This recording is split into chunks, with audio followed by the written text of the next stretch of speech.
I am streaming now.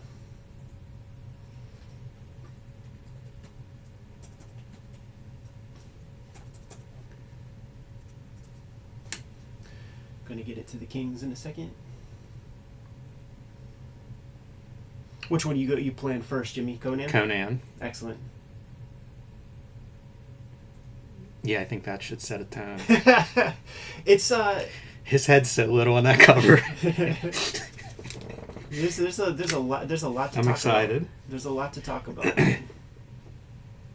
I've gotten into this real sweet spot of like the 90s.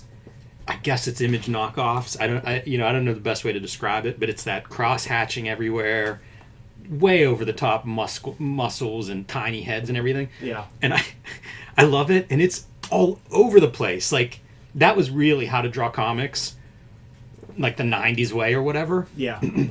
And they exist all over. Like, whenever we were pulling books last week from the mail, and I took home that one, Caliber Comics Right. had a knockoff image style Yeah. book. I think it even had bad computer coloring. It's such a it's such an imprint of a time. We would always play those games of like pull out the book and guess the year. Yes. And I feel like the 90s imprint between like bad computer color, it's very strong. Oh, you know what, Jimmy? There's a real brand associated, I think, with that back half of the 90s. Boom! Shots to two new King Kayfabers, Jasper and Matthew.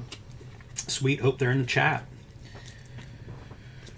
I have some stuff pulled for shorts, and I was reading up on shorts, like that one that I cut. It's a minute too long. It's got to be 60 seconds. And here's the format. I show you the I show you the panel. You will know who it is on panel 1, but I want you to tease it for 3, and tell me what you're looking at, and then probably the last word will be the name of the guy. Oh, that's Jack Kirby.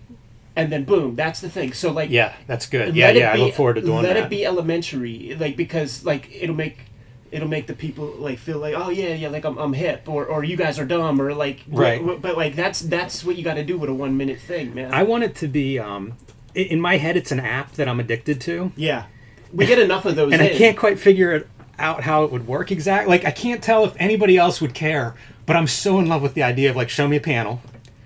Let me guess. Let me try to figure this out. I got. Show me a second one if I'm stuck. I got 5 ready to go. So like the format will be,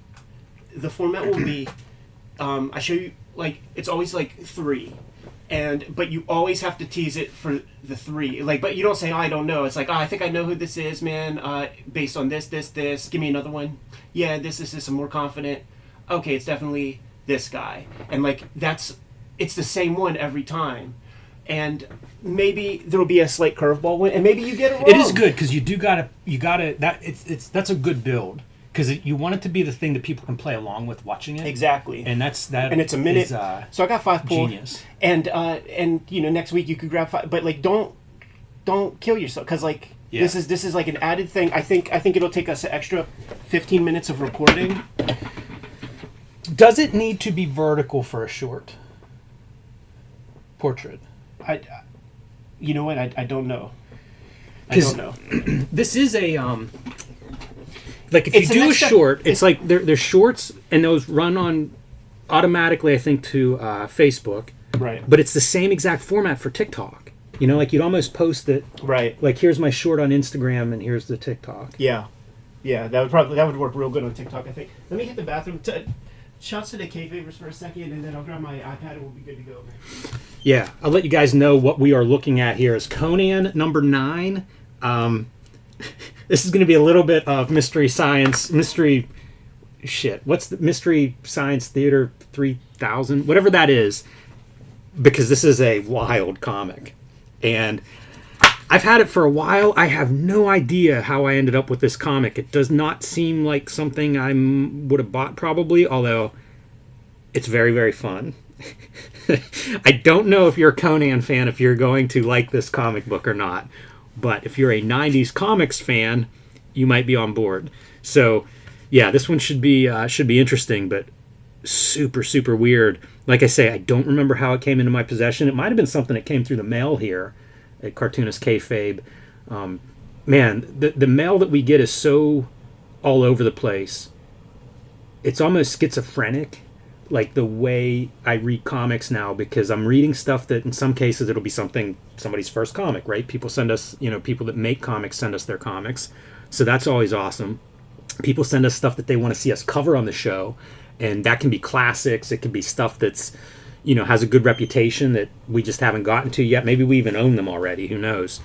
And then people send us what I think might be like they emptied out their closet of comics and just sent them to us. And that can be all kinds of like, who knows what this stuff is. And I don't know where it comes from. So many comics come into my life now, it's hard for me to keep straight like where I actually get them if it's something relatively new. And it just becomes like this chaotic thing. And I think that might be what this book is. Because I don't know that I would have bought this. I was thinking, like, how the fuck do you get this book? It's a mystery to me. Like, it's not even worth $1. No, it's not. But you know what? All that said, there's some good chatter. I enjoyed going through it this week, and I expect to enjoy going through it with you today. Yes, sir. So they don't all have to be masterpieces to be fun. And you know what? That's the move. Like, because like that's clearly what the people are picking up on. Yeah, I think this is going to be a good time. Hey, it's the first one I pulled today because I'm excited for it. I'm just pulling up the chat so that I could keep up with the Kings. Curious to see if the couple new King Kayfabers are showing up in the chat. Oh, and you know what? We have planned Paul Pope shoot interview. Oh yes, today. Yeah, that should be an amazing. I'm looking forward to talking comics with him. Yeah, let me just put that into the chat. Because I feel like that's somebody we've talked comics with off the record quite a bit. Absolutely, and I told him, I'm like, dude, Columbus, we have a relationship with Columbus. Yep. Yeah, it's that's gonna be fun. Hey guys, I do have a question for the King Kayfabers out there. Joe Bennett, what else has he drawn? You can fill that in the comments. I did not do my homework on that one like I should have, but yeah, I'll pop something up in the chat real quick before we get started. But I'm quite sure that he's a supreme artist. Like, yeah, I think you're right on that. That's how I remember him. The Alan Moore stuff, I'm pretty confident that he did that stuff to kick that series off. Yeah, let me just make sure on that real quick. And I actually, you know who I looked up that Dan Abnett guy because I'm like, what the fuck? Yeah, what'd you come up with him? UK, 2000 AD and stuff like that.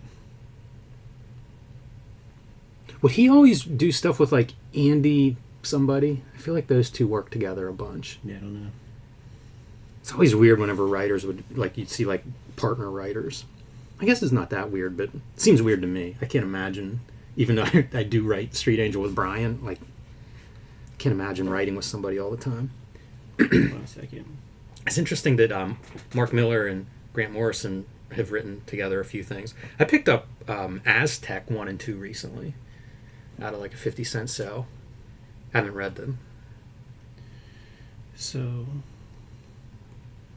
it's crazy. I'm not seeing any. Oh yeah, he is a Supreme dude. Yeah, he is a Supreme guy. That one made sense to me, but I wondered if he had done other stuff after, other stuff that we would know. For some reason, I thought he came through Wildstorm, but that may not be the case. Yeah, a lot of DC work for a long time. There's some sort of controversy about him drawing some sort of anti-Semitic imagery in Immortal Hulk. Okay, Immortal Hulk. He was the main guy, I think, on Immortal Hulk for that run. Mm. That was the other place I thought, but I thought there were two different dudes with a similar name, but I guess not. So he probably was the guy on Brass. Let me see. That was an Image book. Yeah. I think Aaron Weisenfeld might have done a little bit on there too. No Brass. Okay. Brass comic. Maybe it's Bennett's. Oh yeah, with a Z. Let's see. And that was a Wildstorm. And you know what? Bennett's, I think, came out of Top Cow, like Weapon. It's Richard Bennett. Richard Bennett. Dick Bennett. Is there a Bennett's that came out of Top Cow that did like Weapon Zero? Yeah, I think it was just Inker. I think maybe. Man, I don't know what it is, but there are too many names that are similar in comics, or I'm too old, or a combination of the two. There shouldn't be two John Kays in comics, like in this kind of artwork. There's two Kaz's. Yeah, what the hell? You can't have two Kazes. You know, like you can't have two Kazes. If you show up and there's a Kaz, you have to go by something else. In like hip hop graffiti, like you get your tooth punched out. Like if you fucking that's probably not happening in comics. Co-opt like an old sure. Established name. It's like you got to do the research. You got to at least get clowned. You showed off this one to the people? Yeah, I held it up. I'm ready if you are. Hit it. Hello and welcome to your favorite YouTube channel, Cartoonist Kayfabe. My name is Jim Rugg. I'm Ed Piscor. Before we dive into Conan number 9, I want to remind everybody and to all of our new audience members out there that we are a daily comic book YouTube channel. We've been doing this for over 5 years, so we've got about 1,600 plus videos in our back catalog, and you can search those on the Cartoonist Kayfabe YouTube homepage. Look up your favorite cartoonist, your favorite comic book, and chances are we may have already dug into those. I also want to let everybody know that part of Cartoonist Kayfabe is brought to you by our Patreon. There is a link under this video where you can join our Patreon. There's 3 different levels that'll give you access to our videos early. And if you join the King Kayfaber level, you will get access to all of our videos first because you can sit in on the live recording session like a lot of King Kayfabers are doing right now. That'll give you a leg up on the Kayfabe effect. If you want to add Conan 9, for example, to your collection, you will be the first ones in line to buy it because you'll know about it before the general population does. And sometimes these books are rare or they go up in price quickly, so you'll be the first one getting them at the best prices. All right, Ed. Conan number 9. This is a book from 1996. We have been covering 1996 in our Wizard coverage. It's kind of where my head is right now in comics history. And for some reason, I have this book. I don't know how I got hold of it. It's very strange. I think we're going to have fun looking through here. But it's interesting because I feel like if you are a Conan comic book fan, this is probably your most hated comic book. Do you think that when Joe Bennett drew it, he required the Dan Abnett, the writer, to call him Prophet the entire time? Like he couldn't understand what a Conan is, man. But if you just put Prophet in the name of your protagonist, like he's going to draw it like this.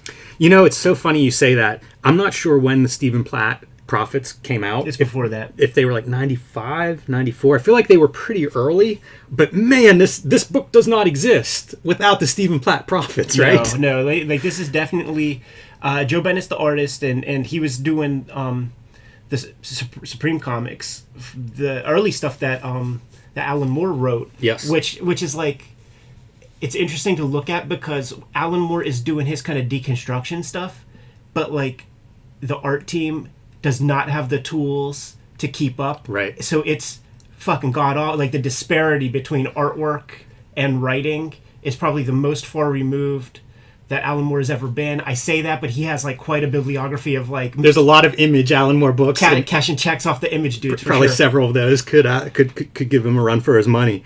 Before I dive in, I just got to point out like some of the cross hatching. This is stuff that I feel like obviously comes out of the Rob Liefeld, Jim Lee camps. Yeah. And Marvel, so many of their artists, even guys like Herb Trimpe, were, I don't know, forced, encouraged, whatever, to add some more cross-hatching, adopt this style. Weirdly, it becomes like a Marvel house style, and then those guys leave. And it's like, well, draw like the Image dudes that left. Totally. And, you know, Bob Harris, I believe, still at the helm. Yes, he is. So that's editorial people for you, man. They're not the creative people.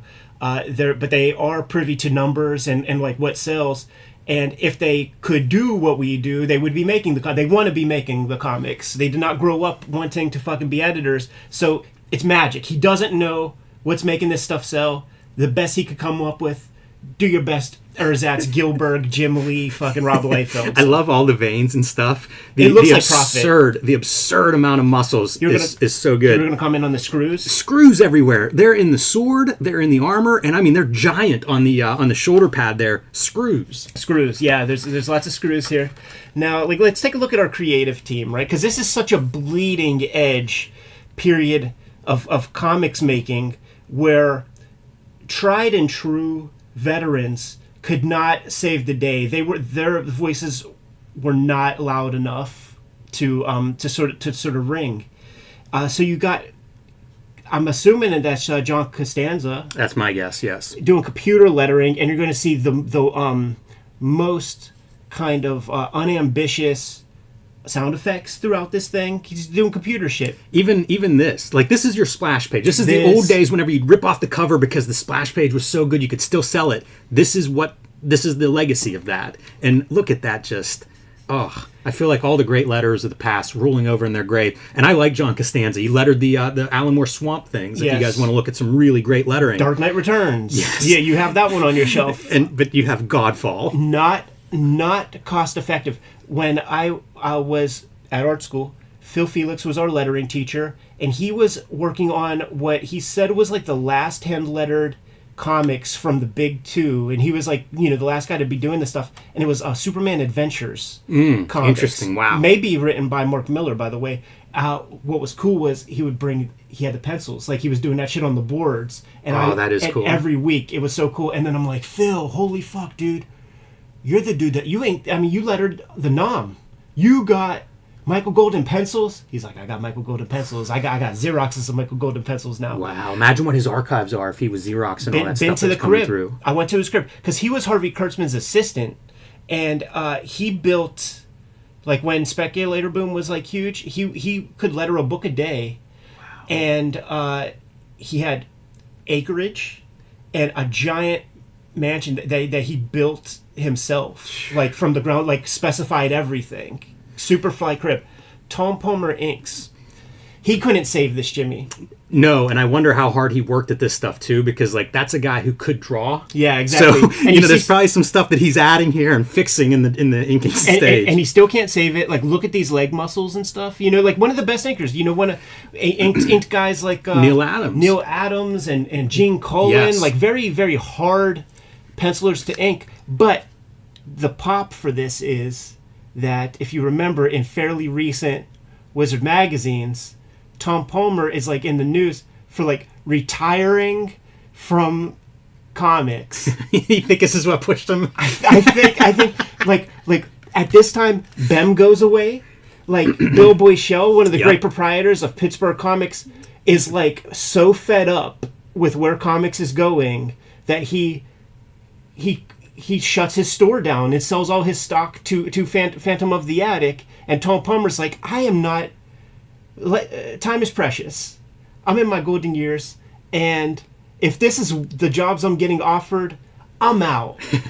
He does come back. He inks John Byrne on the Hidden Years. Look at the wild, like the armor hatching, lines going in every direction. Oh, absolutely. Every direction. The screws stay though. Yeah.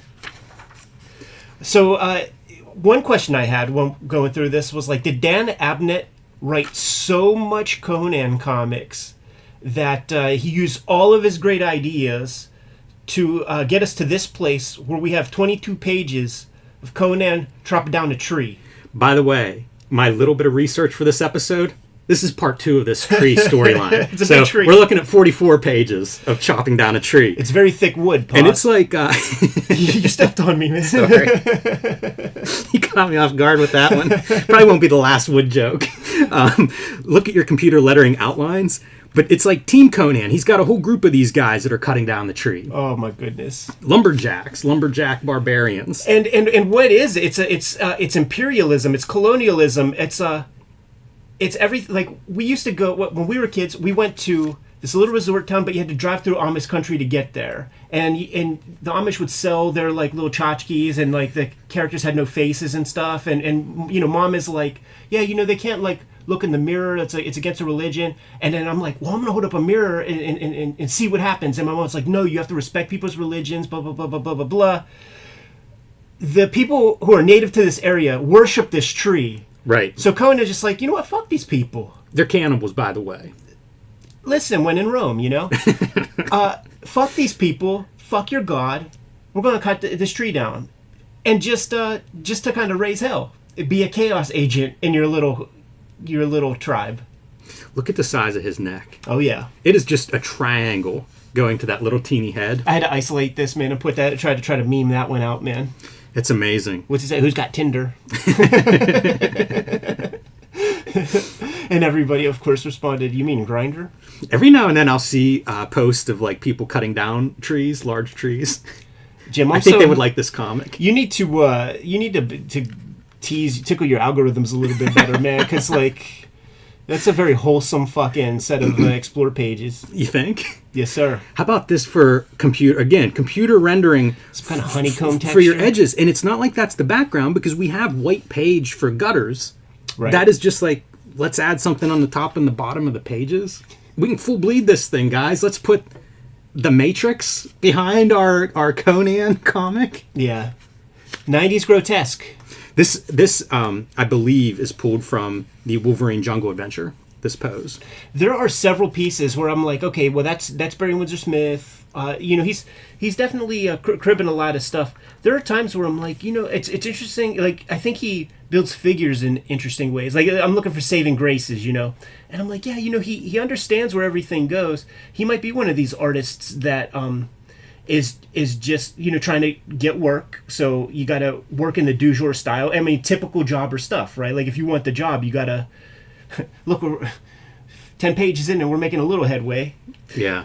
So like maybe he's fighting nature. Like, see, I think that's an established pose, but this line work, it's all over the place. It's out of control. That said, stuff like his foliages and creating the kind of congested jungle atmosphere, he's not so bad at. Like I just had to work on a comic strip where there's like a lot of woods and stuff, and the woods, it's not easy to draw. There's a lot of weird textures to play with.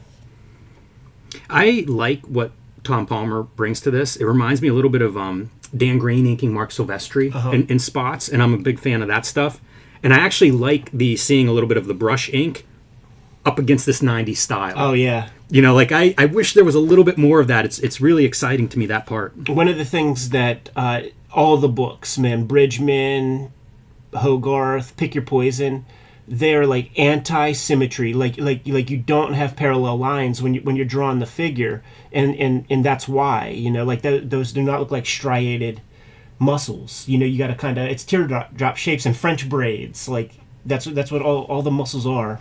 So you see that getting fucked up right there. Here's something. This bizarre, I don't know if you'd call that a helmet, piece of metal that's going to protect your forehead, screwed in. Yeah, screwed dude. in, man. It's like the early, it's the halo. Ouch.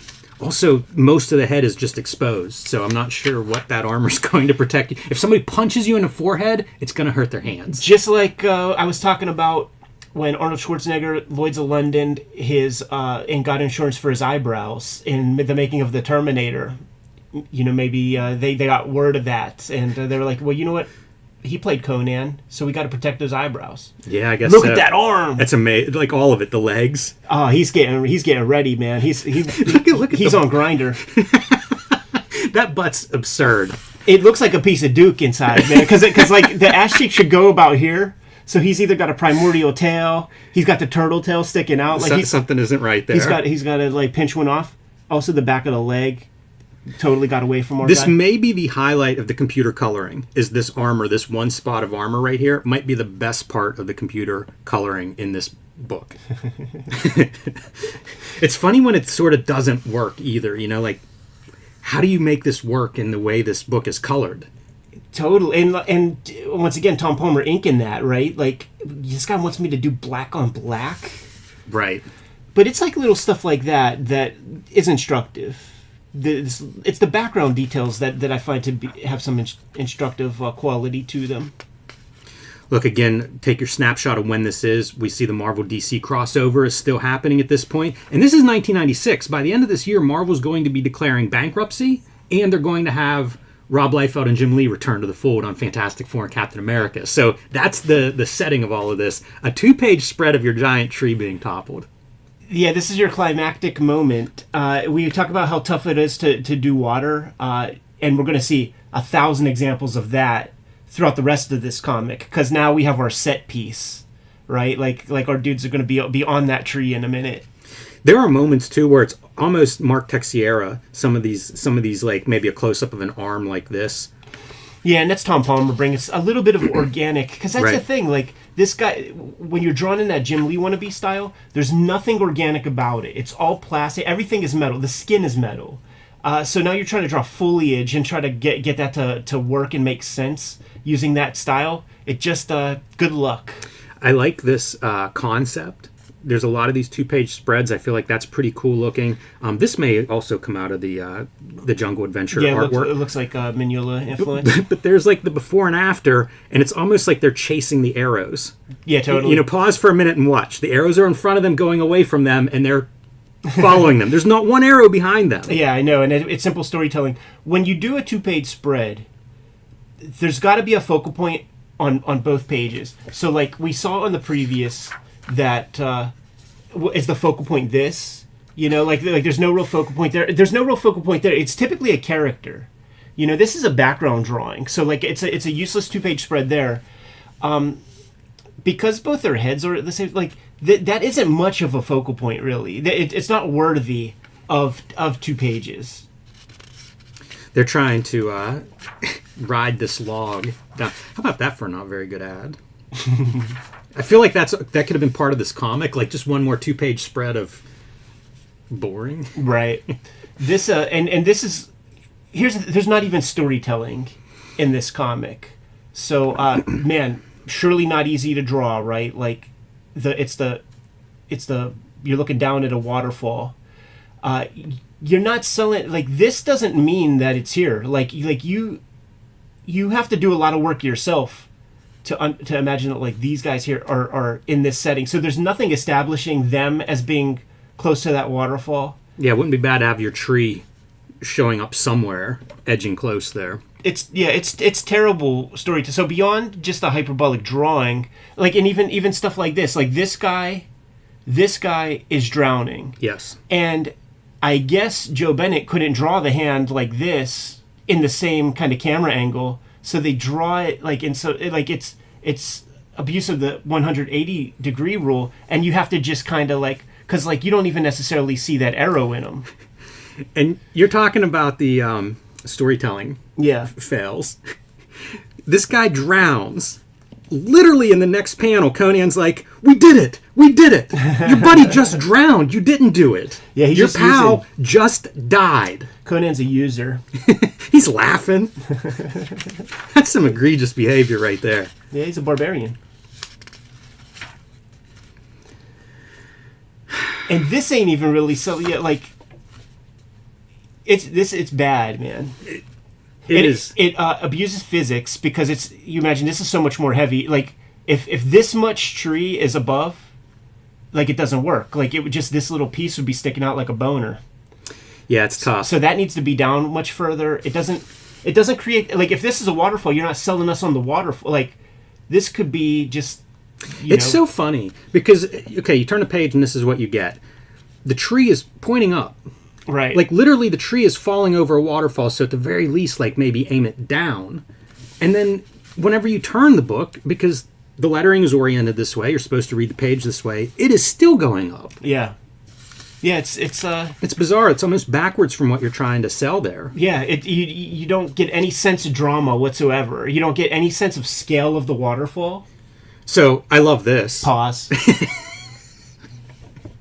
I mean, right? Like, he doesn't even have this the entire through the entire comic. Yeah, what is that? Is that armor that fell down? That's weird. That's really strange. Yeah, I don't know what that's supposed to be or why that's there, but I love that he's giant. Like, this is Predator. This is Arnold Schwarzenegger after he goes over the waterfall and he climbs out on the riverbank, right? Yeah, I was thinking, like, it turned to Pitt comics. It's pretty good. I would accept this guy drawing Pitt. Yeah, sure. It feels like anything but a Marvel comic. And it certainly feels like anything but a Conan That's comic. the thing. It feels like 1,000 miles from Conan. And this is probably near the end of their first license with Conan. I can't remember when that goes away, when it goes to Dark Horse. Yeah. But I feel like this is winding down the Marvel Conan stuff. And it kind of shows because it doesn't look like Conan, which I assume means Conan wasn't selling probably like most of the comic books in 1996. And so you take a swing and try to make it look like Prophet. Right.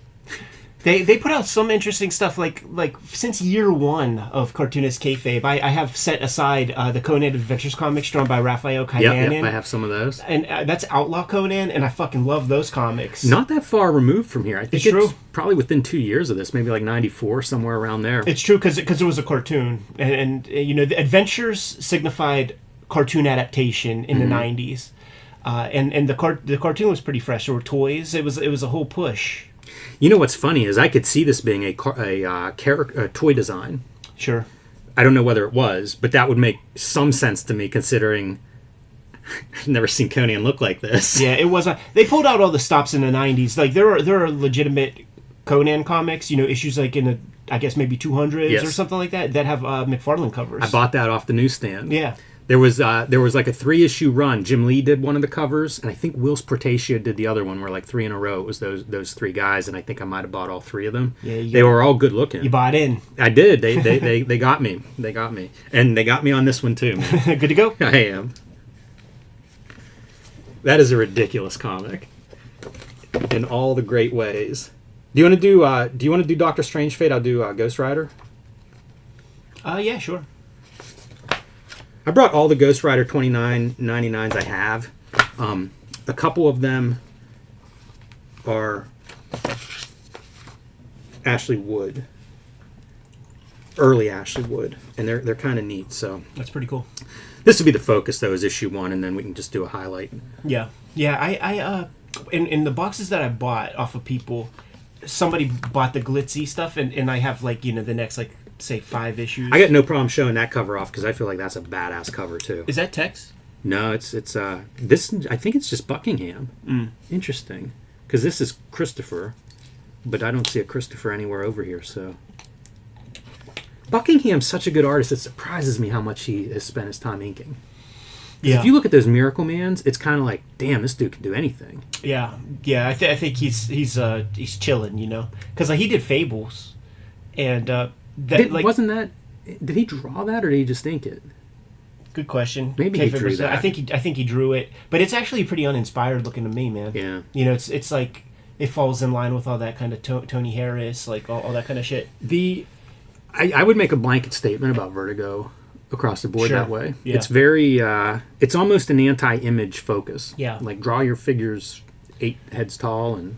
This book was reading it this week is a big revelation to me. I pulled some stuff from it. Cool. For sure. That's just like a Gestalt thing. Good to go? Yep. Hello and welcome to your favorite YouTube channel, Cartoonist Kayfabe. My name is Jim Rugg. I'm Ed Piskor. I want to remind everybody that we are a daily comic book YouTube channel. We've got over 1,600 videos in our catalog, and you can search those on the Cartoonist Kayfabe YouTube homepage. Search for your favorite artist, search for your favorite title, and chances are you'll find something you like there. I also want to remind everybody that we have a Patreon for Cartoonist Kayfabe that helps us pay the bills around here and keep the lights on. You can find that in the links under this video. You can find a level that suits you. It'll give you access to our videos early. And at the top level, the King Kayfaber level, you will get access to all of our videos first because you can sit in on the live recording session. That'll give you a leg up on the Kayfabe effect. Sometimes when we show off these books, people want to scoop those up, and sometimes they're rare. They go up in price or they disappear completely from the aftermarket. If you're a King Kayfaber, you'll be the first one in line getting those books before they're gone or before they've gone up in price. All right, Ed, we've been looking at a couple of the 2099 comics that Marvel launches in the early to mid 90s. Had a whole universe of 2099 titles. You guys can find back issue episodes on Spider-Man 2099 number 1 and Ravage 2099 number 1. Today we are looking at Ghost Rider 2099, and the big draw for me, I kind of liked Ghost Rider in the 90s, but it's Chris Bachalo on the artwork. You guys may know him from Shade, Changing Man, or Generation X, X-Men. That guy's done a ton of work over the last 30 years. This might be his first Marvel work. I'm not sure about timeline-wise, but it's pretty early on, and he's being inked by Mark Buckingham on here. And, dude, I love it from the cover. Oh, sure. Like, that's a cool-looking Ghost Rider. Clearly, it's Ghost Rider, but there's some updates there to make the character a little bit more of a... Somebody for a 2099, somebody, slight variation on the original character design. And this is, like... something of a cyberpunk comic, and I feel like you get that with like a metal, you can see like metal wires and things in his neck, so I kind of like that upgrade. 8-bit logo with the the steps from the bits and stuff. It's actually pretty forward thinking for the early, when is this? I think this book's 94 maybe. Yeah. Pretty good call though, like doing that's something that I don't know that a lot of people were doing, retro 8-bit kind of graphics in 94. There's a little homework that's done for sure, but like the style of it, dude, is akin to the Marvel 25th anniversary kind of border almost. So it's hitting a lot of notes for me, and certainly digging cyberpunk stuff, seeing what they're trying to do here. It's very interesting. I have issue 2 here too, because I basically pulled all my Ghost Rider 2099s. I've got about 10 of them, but I just like the artwork and figured show it off. Cool looking character, so you get a little double dose of eye candy on the Ghost Rider 2099 front here. Yeah, but we can dig in. And I've been enjoying also the 90s movie ads that are in these things. Talk about a time period. I love Leslie Nielsen so much. When he would go on like your Letterman's or any talk show, he would do the same shtick all the time. And he would have like hidden in his coat like a little like fart thing. And he'd be talking to him and just about all the time. It just like really throwing them off guard. The dude just never turned it off. This was always the thing that guys would get wrong, is like, we have a bullet coming. Yeah, but that's just this end part. It's not the casing. That doesn't come out of this gun barrel. And by the way, I think it's this one too, man. Like, because OJ was in this shit, and, yeah. And like as this movie was like coming out, OJ Simpson. Yeah, as this movie was coming out, like all that drama was happening. I think it was like. I think that is about the timing. Yeah. Man, imagine you're launching your movie, and that's what happens. Yeah, is that good or bad? Probably good. All publicity is good That's publicity. What they say, right? I love this background. It is Chris Bachalo and Buckingham, and so it's that established team that will go on to greater heights with Generation X. But the cartooniness of it, I kept thinking of like Jamie Hewlett. Interesting. I was going to say Bisley with some of the line work, like on the window details and stuff. Some similar, probably tools. It's probably where the similarity there is. Lots of pen, and one of the things that I was curious about would be like.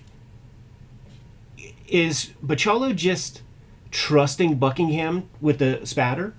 It's a good question. You can't pencil that. You know what? It'd be a question for as we talk to some people who are like pencilers and did work with inkers. I'd be curious about a lot of that. Like, you're really trusting people, and especially when people used to ink directly onto the pencils. Right. Yeah. So Bachalo, he's credited as breakdown. So I guess you trust Buckingham if he's going to be the finisher. Like, he gets to kind of make it look, however he makes it look. Right. Bachalo's only on here for a couple issues. He's gone by like issue 5. He's gone, and even I think issue 3 maybe might be his last one. And he's like part on that. Somebody else Peter Gross, I think, takes over. Look at how fantastic that is, awesome, dude. Right? Probably pulling a little bit. Yeah, you can't help but pull a little bit from your Kaneda bike and stuff. Absolutely. But a metal Ghost Rider, to me, that is like, you look at, to me, the Danny Ketch 90s Ghost Rider, like, surpasses Evel Knievel 70s Ghost Rider with the big chopper and stuff. Like, that is, like, such a step up. Got the chain, got the leather jacket, super fucking badass. And it's like, this is a perfect design. Like, you can't improve upon it. And Buckingham is like, and Bachalo are like, hold my beer. They really are. And, the cyber metal elements as opposed to, bone of the 90s. I mean, it looks really badass. Yeah. And we complain a lot in Ravage and Spider-Man about, like, you get, like, 2 pages of those characters and you have to read 30 pages of backstory that's just dull.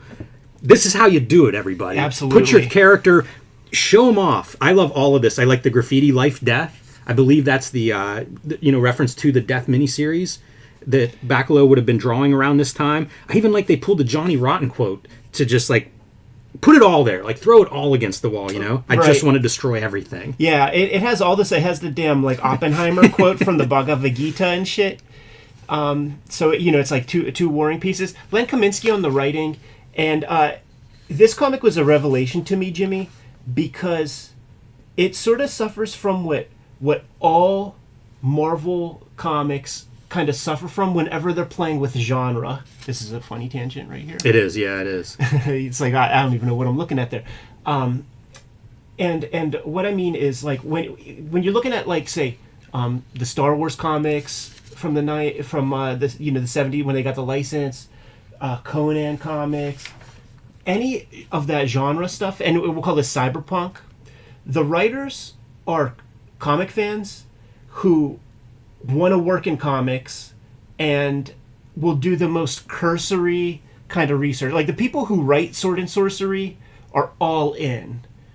William Gibson and like Neil Stevenson and stuff are all in when it comes to cyberpunk, hard sci-fi, that kind of thing. Heinlein is all in. And Kaminsky is just like doing like the cursory research, like, they've established, okay, this will be our cyberpunk comic because it's 2099 and it's the future and all that. So, like, what is cyberpunk? And, he'll do some little read-in. And there's a couple of things that I feel like are pretty good for 94. He'll read his Snow Crash. He'll read his Neuromancer. And what he'll pull is like, okay, I got to talk jargon, I got to talk bits, I got to talk this and that. You got to have your relationship with the network and shit like that. But it's superficial. Like he's saying stuff that I feel like he don't even know what he's talking about. It makes me wonder what Doom 2099 was, because like the stuff that he doesn't know what he's talking about, Latverian biochip implant, so Latveria being Doctor Doom area, so it makes me wonder if that is also cyberpunkish, because that's another metal-looking dude. Yeah. I lingered here because I love this image. I think I sent you a picture of this whenever I was like, hey, let's do this book this week. Yeah. It's just so... Again, what I want, if I get an issue 1, I want to see the character looking his best. Totally. And see, when you start to juxtapose it with like the little cartoony stuff, that's where my mind goes to the Hewlett place. Yeah. Because it's like you're adding like the fun stuff to the badass butch. Yeah, I think there's elements of that too. Even in like the character design of some of the other characters in this world have some of those elements. It's funny to think of this as like weirdly gorilla-esque or something, Right. It's set on like there's a superhighway. It reminds me of 2000 AD at times in some ways. The future that's presented in Ghost Rider here, Breaking Bad. Yeah, when you way see ahead this, of his time. When you see this, it's like, is that Len Kaminsky? Is that my thoughts? Is that Warren Ellis? Like that's somebody. That's right. Somebody for sure. Like I say it all the time, man. I love when these dudes don't feel the need to like. Right. Tape the paper down and I'm with you. And just go with the perspective grids all the time. And Bachalo and Buckingham are super good for that. So look, it even curves. The wall curves here. Yeah, totally. It's cartooning and like there's stuff that happens. It's like very little panels, and we might have already passed it, but like Ghost Rider like picks up a whole bike and like slams it down, and it's a panel this big. You know what? It might have been on page 4. Like right in here. I think it's right there. Oh yeah. Yeah, that's it. Well, I guess he slams it down here, but picking it up there. Yeah, there's a lot of good action. Again, I'm comparing this to the other 2099s that I've read, the number ones. But even like the world that is built here feels more interesting for me to look at than some of those other presentations of 2099. Yeah, absolutely. And this is like the more the crunchy gutter stuff. I think the artists fit the cyberpunk thing really more than the writing does. I think what Len Kaminsky's trying to do, I think he's trying to be like a Vertigo type. I could see that. It's wannabe Grant Morrison. There's specific reference to Matrix stuff in here. They say the word Matrix. Yeah, years before. And I guess that does come out of probably like Snow Crashes and some of this stuff. Like Cyberpunk used that term. But here's what's interesting. It's crazy to come across it in a book years before the movie. And here's the connection. Like the Wachowskis. Yeah. If you look in the checklist, their name isn't in there, but like Ecto Kid is it? So the like, Razor Line, yeah. So the Razor Line, Clive Barker stuff is in a like they're working on those comics. And you know what? There were fucking Chris Claremont X-Men comics where the Genosians, they would travel through the phone. They would like go to the payphone, dial up a number, and get sucked into the phone.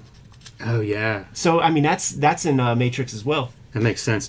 Hey, I want to call out the colorist. It's Christy Scheel, longtime colorist at Marvel. I like this restraint because there's a digital colorist on top. Like this is when colorists were still doing paper guides and then you hand it over to your color house.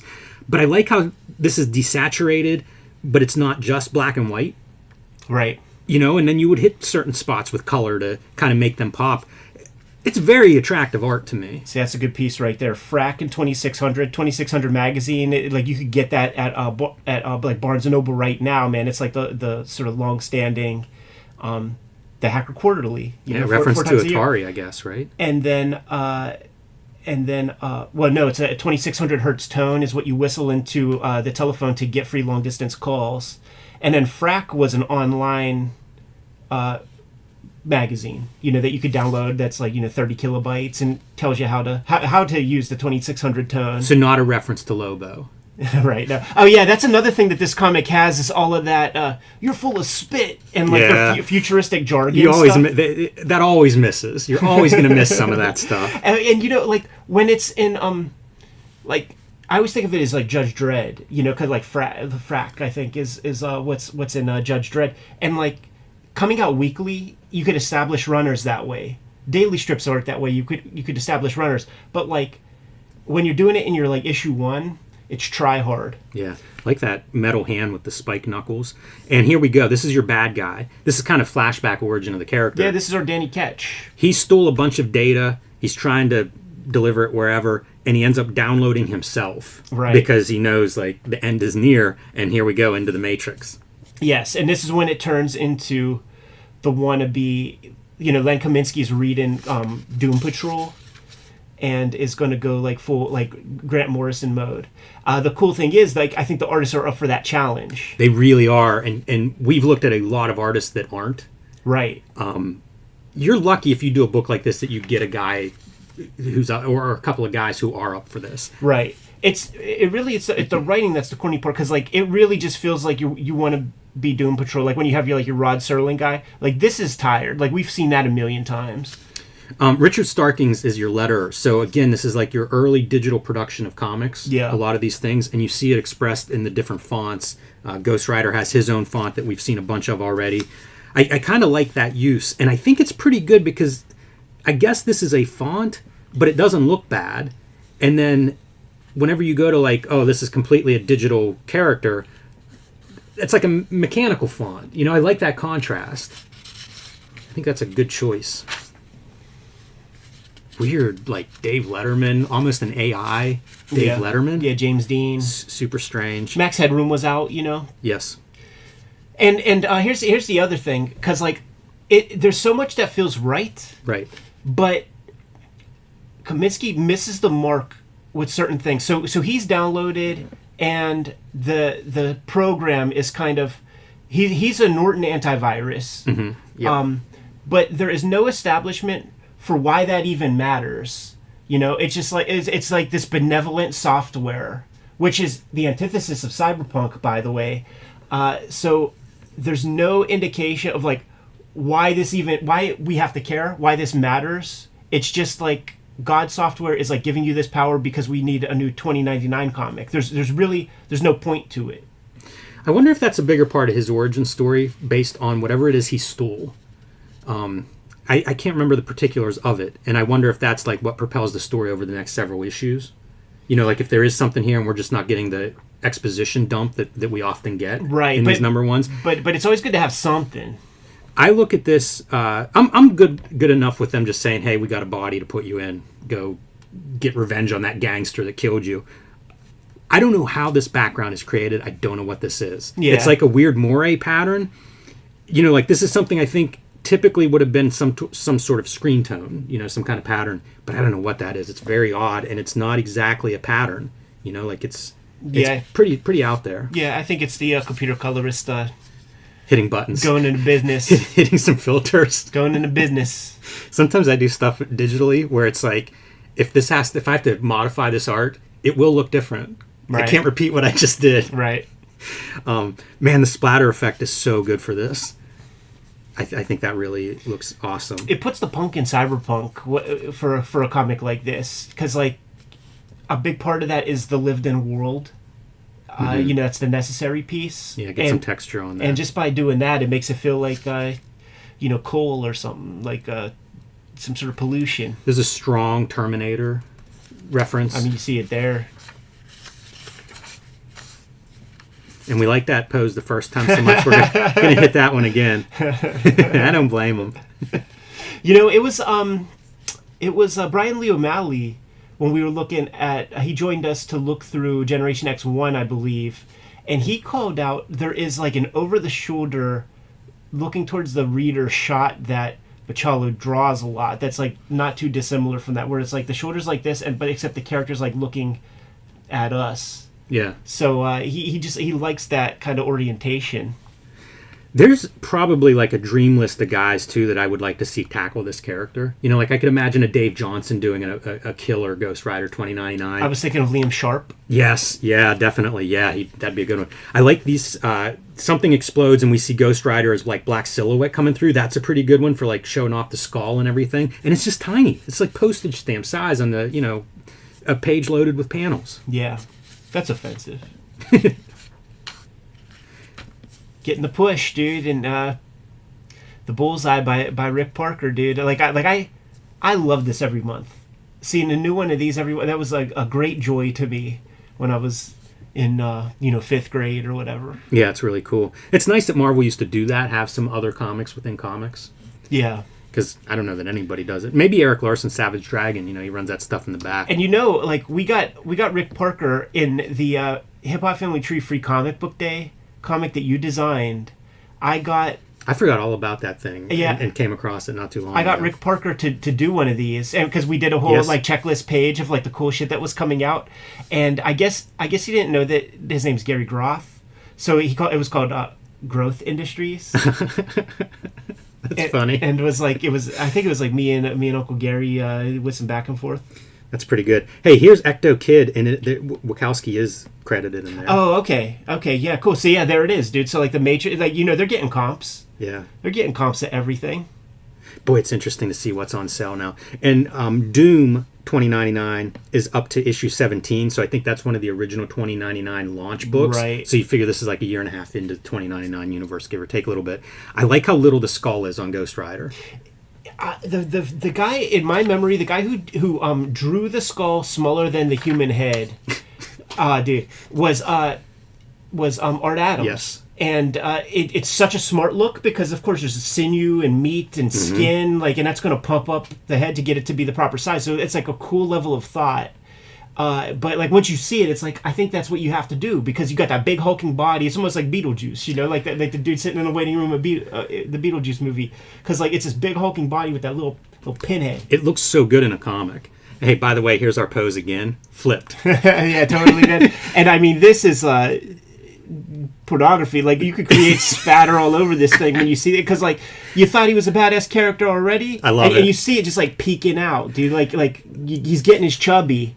And superhero sex scenes, right? Like he's got his fucking saw blade boner, dude. This is how you sell me issue 2. Absolutely. You know what I'm saying? To me, this is an issue 1 done really well. It shows off the character. I can see if you don't like the character, you're out. That's fine. But if you came here for Ghost Rider 2099, you got a bunch of Ghost Rider 2099. And there's a noteworthy piece to this comic. It is not beholden to the kind of Joey Cavalieri wing of 2099 books. It is the Ghost Rider editorial team that is spearheading this thing. So it's got a different polish on the back end. And I like Joe Cavalieri. We have sung his praises and stuff. Yes. But I think that poor bastard was given a duty that was impossible with the level of talent that he had at his disposal to launch the 2099 line. So like he's at no fault as far as I'm concerned. He might not be at Marvel anymore. At this point. Like, yeah. I don't know that to be true or not, but it wouldn't surprise me because, like, everything's tanking. I'm sure they're making cuts. Hey, I brought a couple of my late issues because it's Ashley Wood takes over this book, and it might be Ashley Wood's first stuff. If not this, it's like Spawn. He did that Spawn run that I also liked. I liked early Ashley Wood, and I think some of this stuff is... it's super Jay Lee. It's super Jay Lee, and it's the Jay Lee I like. Yeah. So if you can't do Jay Lee, bring this stuff in, and... it's not a far cry to go from our chainsaw pinup borderline pornographic cyberpunk to this panel. That's a pretty good job of replacing an artist with another artist who can bring that flavor. Yeah, I agree, man. And I've never seen these issues, and they're super sexy to me. They're cool looking, like it's a good looking character. So yeah, pretty interesting series, I think. Super Patriot, like dude, they are shameless as fuck. Yeah, no doubt about it. I think that's a lift from the Jay Lee Spider-Man Iron Fist that we looked at, because there's a splash page in the front of one of those, and it's kind of that pose. Isn't Ashley Wood the designer of those Dick Tracy books? Yes, he is. So he has. That's when I got mad at Ashley Wood. Yeah, he has that culture vulture ability, man, to just Gilbert shit. Yeah, and he evolves pretty quick because I think within a couple years he's doing Automatic Kafka, and it's a completely different look, and it's much more of what I think of as like Ashley Wood. But I like these early Ashley Wood things because he's a guy with talent. Like I said, that Spawn run that he does, is it War? Oh, I can't remember the name of it. It's like a 10-issue Spawn miniseries or series or something. But he draws it, and it's really good looking. When I started rebuying like 90s comics, it was one of the early series that I picked up because I was like, this shit looks really good. Maybe we'll look at that at some point. But there you go. Ghost Rider 2099, number 1. Good to go? Yes. These are the exceptions to comics. You know, it's where like you ended up with the right creative team. You know, you did something that worked. Let me set things up, but I'm going to have you host the Strangefate, and then I'll handle the back 3.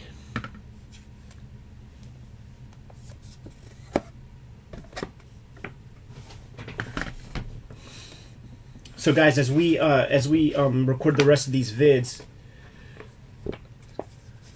This is next. is that Strangefate? Dr. Strangefate. Make sure you put in your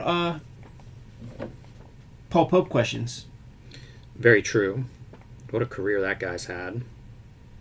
Hasn't had a fresh book out since 2016? It's been 2019? He might have something in 2019. I mean, the last real new thing was The Battling Boy, right? That would be crazy because That's that would a be long like time back. That'd be like 2016. I don't know what he's done since then of new work. He's probably had some collections of stuff come out, but I don't know about a new thing. Yeah. He did so much, and then it just kind of disappears. Yeah, I think that we'll talk to him. Yeah, but like I think that it's commercial art. He's kept all of his THB pages. He has every page. Smart. Although I think First Second is publishing that, and I wish so bad that we would get like the omnibus THB. Like 1,000 pages, make it a little bit oversized or whatever. Right. That would be awesome. But yeah, you do what you can. Yeah. That's also. We got a lot of Paul Pope here in Pittsburgh, and I think it had to do with proximity to Columbus. Yeah. I feel like a lot of people just never saw that stuff. It's self-published black and white book. Yeah, we could ask him those questions about how many copies and stuff like that. I also think he had a publishing partner in Horse. He did. He was on the anti-gravity. He brand. is, yeah, the Asian fella. Yeah, I don't know anything about that either, but there's a lot of questions I have for him because he showed up and he was doing stuff nobody else in comics was doing. That's a bold move for a newcomer. Class of 1994, along with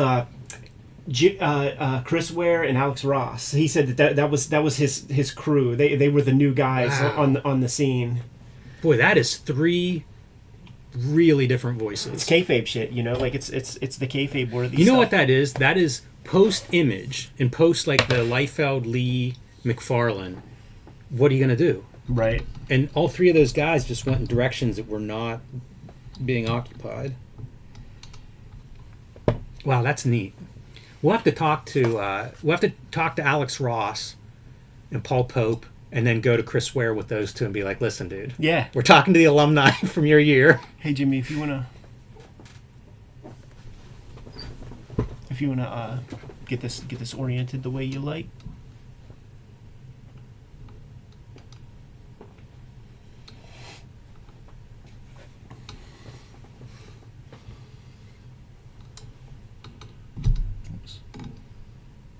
I like having the kayfabe up top. Yeah, it's cool. Good. Hey, I was telling you I've been drawing on paper. Right. My latest pages, I actually did the final art size template, cut it in half, and did my pencils at half size, basically the Batman Year One layout. That's dope. And then scanned that to make the blue line that I would then ink on. I kind of like working that way. I think it's my best page of the story so far. and I have to think that part of it is that it's working that way. Composition. Because I have like a big one of the panels I really like, and it's like I don't know if I'd have done that if I was drawing it like full size.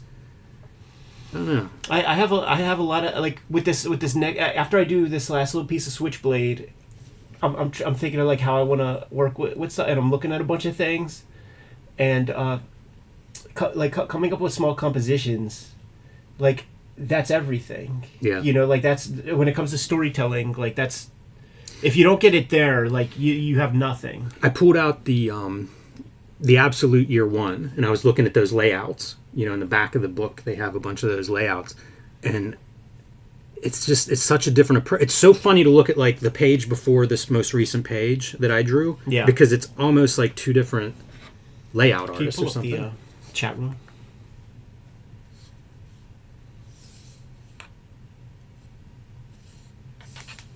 Did you send me a link? Oh, there it is.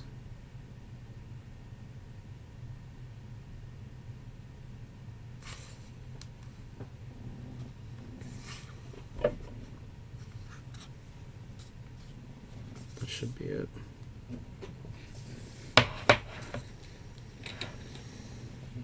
Excellent. Ready when you are, Jimmy. You better put that in the key. We better bring that into the mix. Good to go. Hit it. Hello and welcome to your favorite YouTube channel, Cartoonist Kayfabe. My name is Jim Rugg. I'm Ed Piscor. And before we dive into the latest Amalgam comic, I want to remind everybody that we are a daily comic book YouTube channel with over 1,600 videos in our back catalog, and you can search all of those by creator or title on the Cartoonist Kayfabe YouTube homepage. I also want to remind everybody that we have a Cartoonist Kayfabe Patreon. 3 different levels will give you access to our videos early, and at the King Kayfaber level, you will get access to all of our videos first because you can sit in on the live recording session. If you find a book that you want to add to your collection, you'll be the first one tracking it down, which means it's still available, and you'll get the best prices on it. Sometimes these books disappear or go up in value, something we call the Kayfabe effect. So check out the Patreon. It is one of the ways that we keep the lights on at the Cartoonist Kayfabe facilities. All right, Ed, we've been looking at these crossover mashups between Marvel and DC. Today we are going to look at Doctor Strangefate. We put it out to the Kayfabers. What should we be looking at in this line of comics? This is one that came back from a lot of people, and it's because of the art team. Absolutely. Jose Luis Garcia Lopez doing pencils and Kevin Nolan doing inks. This is not the only time those two have teamed up on books. They are a fantastic team together. What are some of the other books? Because this is my first they do knowledge of them together. A couple issues of Batman, and it's one of those spin-off Batman titles in the early 2000s. When I was on the DC comp list, I remember pulling those, and I think it's like 2 issues that they team up there. And I think they did something else, but I can't say for sure on that other book. But I feel like there was one other thing that they worked on together. It's a great team up, though, art-wise. I think these two fit really well. But I had a different revelation this week whenever I was looking at these books. This is Deathmate. This is Deathmate done by Marvel and DC with their characters. Totally. It's exactly what they did with Valiant and Image, where they took their characters and they mashed them together. We're going to do it now with a little bit more recognizable properties, but maybe less celebrated artists. Right. I see where you're going with this, man. And like what it is it's a mashup of Secret Wars and like Crisis on Infinite Earths, and you have to have a fucking goofball who's like your Beyonder type character. And for those playing at home, if you looked at our Wizard number 63 episode, Jimmy cut a heck of a promo because they're really trying to push this character hard. His name is Access, which so weak. Ron Moore's these boomers who are fucking trying to talk in the voice of like Image Comics dudes. Well, they have characters that have like goofball names like Cable and like we'll call him Access. And Access, I mean that's access to what? His booty hole? That's a bad name, but there were, to be fair, a lot of bad names in comics in the 90s and probably course, other decades. This is written by Ron Morris too. So the unfortunate thing about this Doctor Strangefate is that Ron Morris sold the editors on some sort of idea, or because he's the guy writing this shit. So he's going into business for himself, getting his fucking Access character over with probably the best art team all these amalgam books, and that's fucking sad. It was a bummer because like just imagine what they would do if, for instance, if this was a Doctor Strangefate comic where you have Doctor Strangefate doing some shit. That's fair. Yeah, there's a lot of supporting characters, as we will see. One more word on our access. He's no Void/Solar. Right. I mean, and you know, the Beyonder wasn't much to write home about. No. So, like... I'm not defending any of these. Yeah, get out of here, man. All right. Well, let's dive into it and see what this is all about. Although, let me criticize the coloring on the cover first and say, if your character is blue, I don't know about a purple background. Right. That's not exactly how you pop your character. But those proportions... like, the thing about the tandem... You could start flipping, because it's all apropos. Jose Luis Garcia Lopez, who has the most sound fundamentals when it comes to drawing people from any angle you want, and it's super solid. But he also, he got mad work in the merchandising department because it's not stylized. It's invisible kind of stuff. Like comic book heads know that okay, this is Jose's work. So then you get a stylist like Kevin Nolan over top of that. And it's such a fascinating pairing. It is. And I have books that Nolan finishes where it's like you have no idea who the penciler was. Right. It's a Kevin Nolan book if he's doing a finish. Here, these two really meld together. They become something else. And I think that is indicative of probably they're on a similar wavelength when it comes to how to build figures or, how these characters should look or something.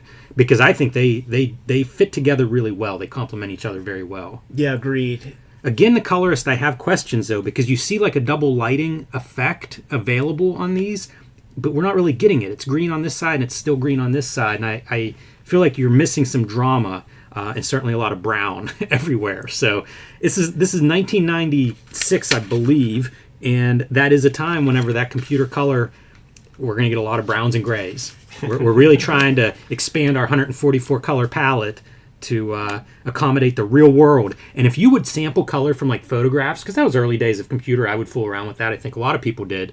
These are the kind of colors you would get, like this awful brownish gray color. And you think like, but I've got a photo of a sewer that I'm referencing, and maybe a sewer should be brown, but it was disappointing to me. And you're kind of in it at this point. Right.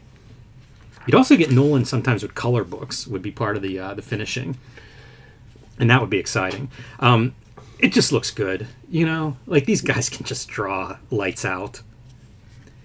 The Jose Luis Garcia Lopez doing the licensing stuff, it would be kind of like John Romita at Marvel. It would where be, it was like, these are sort of the standard, the way these characters look. Yeah, your underoos, like your T-shirts, your coloring books, your sticker books, all of that stuff. And, like, looking at this, I don't know his entire kind of bibliography. But, like, reading this comic, I was thinking, like, well, at least Kevin Nolan, he did, like, Jack B. Quick, and, like, had some good support with writers in his day. But I don't know that you could say that for Jose. There was Atari Force, and that's popcorn. We looked at Batman Hulk, and that's Len Wein.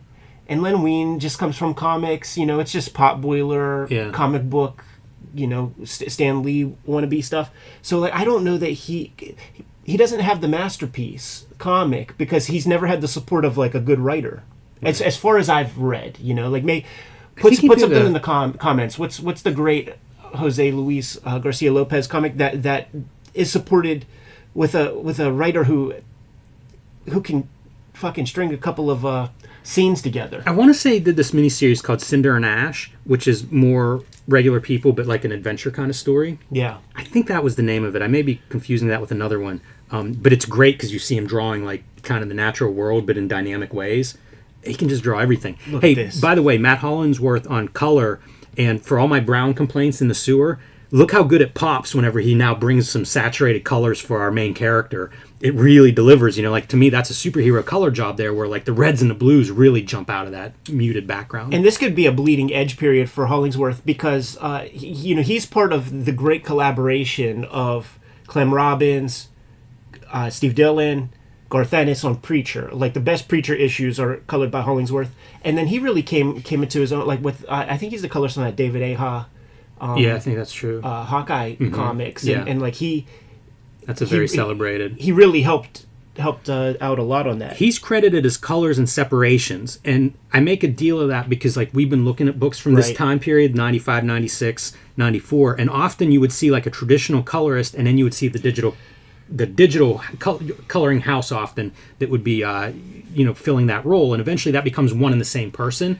So he's an early guy that's doing, I think, digital coloring. This is making sense to me because I've seen color guides for what do you call it, for Preacher. So he's doing practical stuff on paper.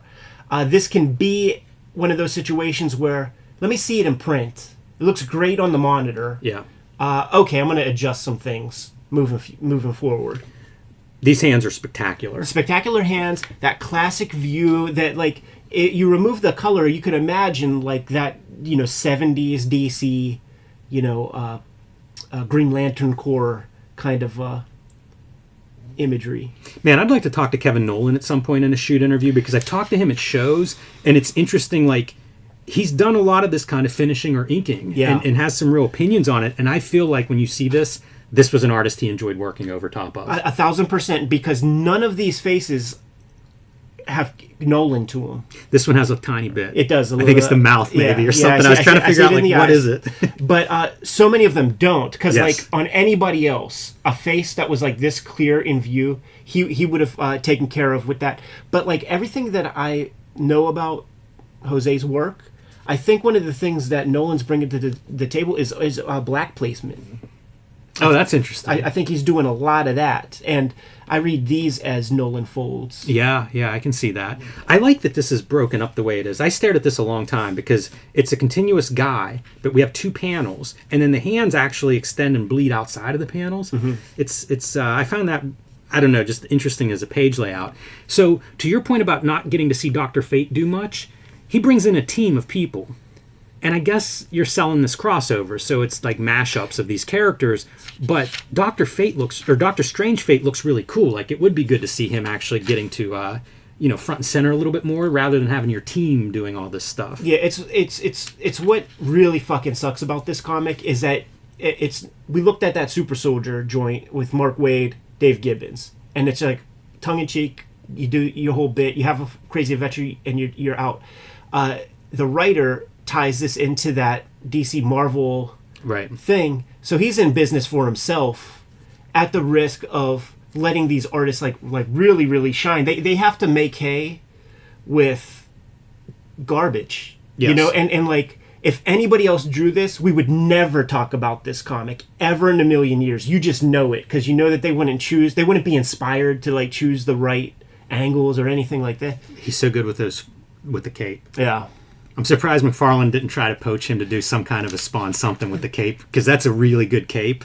I was lingering here to talk about staging and blocking. I watched a video on Steven Spielberg's Raiders of the Lost Ark, and it really was interesting to kind of like see, like, this could be two panels, right? You have two different sets of actions going on here, and yet he's making it all one. Yeah. And I feel like that's really thoughtful in your panel composition, to have a lot going on without any confusion over how much or what is happening. Making use of the real estate. Yes.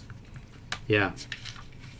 And again, it's a veteran guy who's good at his job, is kind of what we're praising. But in the 90s, that stood out.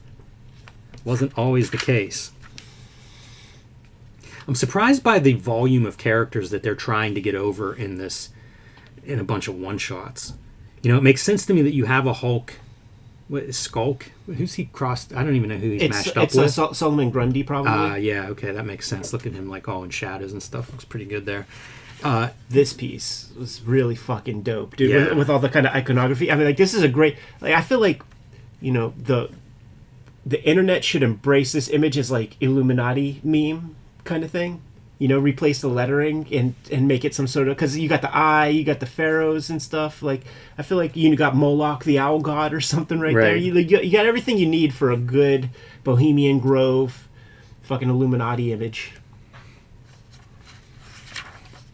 Thor's hammer. It's kind of neat. He's got a bunch of, like, Avengers stuff in his trophy case. Boy, the tower that he lives in, too, I think that's an improvement. Marvel Right. and DC Not should have been that- fighting over who gets to keep this as their guy's lair. When you see this, I mean, it makes you think of the cover for Batman Hulk, like the way he builds that face. You know, that is his Incredible Hulk face, Jose's. Yeah, and such a contrast between here's our Bruce Banner as like calm, vertical, nothing happening, to limbs flaring out and motion. Good stuff. More of the Nolan folds. This is a pretty good transition panel too. I like this a lot of going underground. Yeah, you there get was down to street level. There was an essay I was putting together over some time where it was about storytelling going downwards in panels, and it would be these long, narrow ones, and that would definitely be an addition to that. I don't know if I've ever done a panel like that, and there's so many good examples of it. Like Miller did tons of it in Daredevil and stuff, and Yeah, it's awesome if you actually use it. You know, I think it was a it's gimmick not easy. sometimes. Yeah. But whenever it's used well, it's amazing. Jaime could do it in a real fascinating way, and it would do it in different ways, like every time he would do it. But it's not. It takes a lot of thought. You don't accidentally get there. So our team's trying to get access, trying to pin him down, coming from both angles now at this point. I am yawning, but I'm loving this artwork. This is amazing. I love him cutting into the shadows in the alley. Almost Mignola-esque in terms of like the black spotting, you know, like you round that corner and there's no street light there. And like Solomon Grundy, Hulk, that's makes sense to me. But now we're getting into like Guy Gardner and shit. Yeah, I don't even know who these people are. Like who you're trying to mash up. Scarlet Witch and somebody. But Yeah, maybe Zatanna. yeah, that would probably make sense, and especially with like your stockings. Like props to you for getting the Scarlet Witch part, because Well, the names, What- it's something Witch. I see. White Witch, I think, might be her name. But I'm reading the caption from page, from the intro panel. look at that, man. It was still a music industry in '96. Yeah, you used to see a lot of those ads. This is just something to look at. Great composition here. Yeah, I think really that's nice. pretty cool, man. A little inset circle panel using the Dr. Fate emblem. I would be impressed when people would do this with like their shading, you know, so the under part is black on the top of the Yeah. circle, and then it switches to the outside on the bottom Yeah, half. when we were looking at that X-Men 4, there was a motorcycle and the headlight. Jim Lee and Scott Williams, they had that in there. I think that's a cool panel composition. Very weird. Classic. Yeah. Like I use that composition a lot. I use it like three times very recently. Like twice. There Back it is. to back. And that's kind of a crazy hand. That is a weird hand. I'm not sure about some of that. Yeah, and because Jose's such a badass, but like that's like the weirdest hand he ever drew. Yeah, it's odd.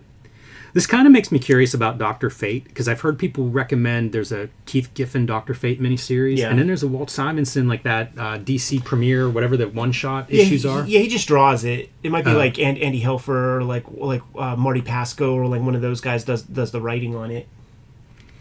Everything is like a classic kind of pose. And it's a great mashup. It makes sense. That's a really good face, too, for like strain. Right. I love that shading in the forehead. And once again, like Nolan and Garcia, like Jose, they do create a different entity together, but it's not a cancellation of each other's works, you know, because that happens. You know, Yeah. there was the Ken Landgraf George Perez team up that just becomes very Right. placid. That was either a Wolverine comic or a Hulk comic. Now this was a little bit of wonk to me in terms of like because like he's jumping out of a window, but like there's a way to draw that Right. more dynamically and to make it feel like there's some more stakes to it. Yes, it does not feel like he's many, many stories up, Right. falling to his presumed death there. Yeah, that's interesting. It's a good drawing, but like see, this is like when you get into like the storytelling of comics. Like a good drawing doesn't matter for the like. There's a way, and you know, I know the mindset of what it is, because like what he drew is tougher than what the better composition would be to get that story across, and that is something that cartoonists fight, because you feel like you got to bleed and you got to give it your all to the audience and stuff. And I think like what he drew here was more challenging and tougher to draw, but it was like the least effective way to convey that moment. This has to be a created by committee character, right? Gotta be. Because it's so generic. Right. And it's the one that, like, okay, so, like, we both, like, we're just gonna cancel him out at the end of this thing, so don't put all of your best effort into it. Yeah. I get mad at this ad.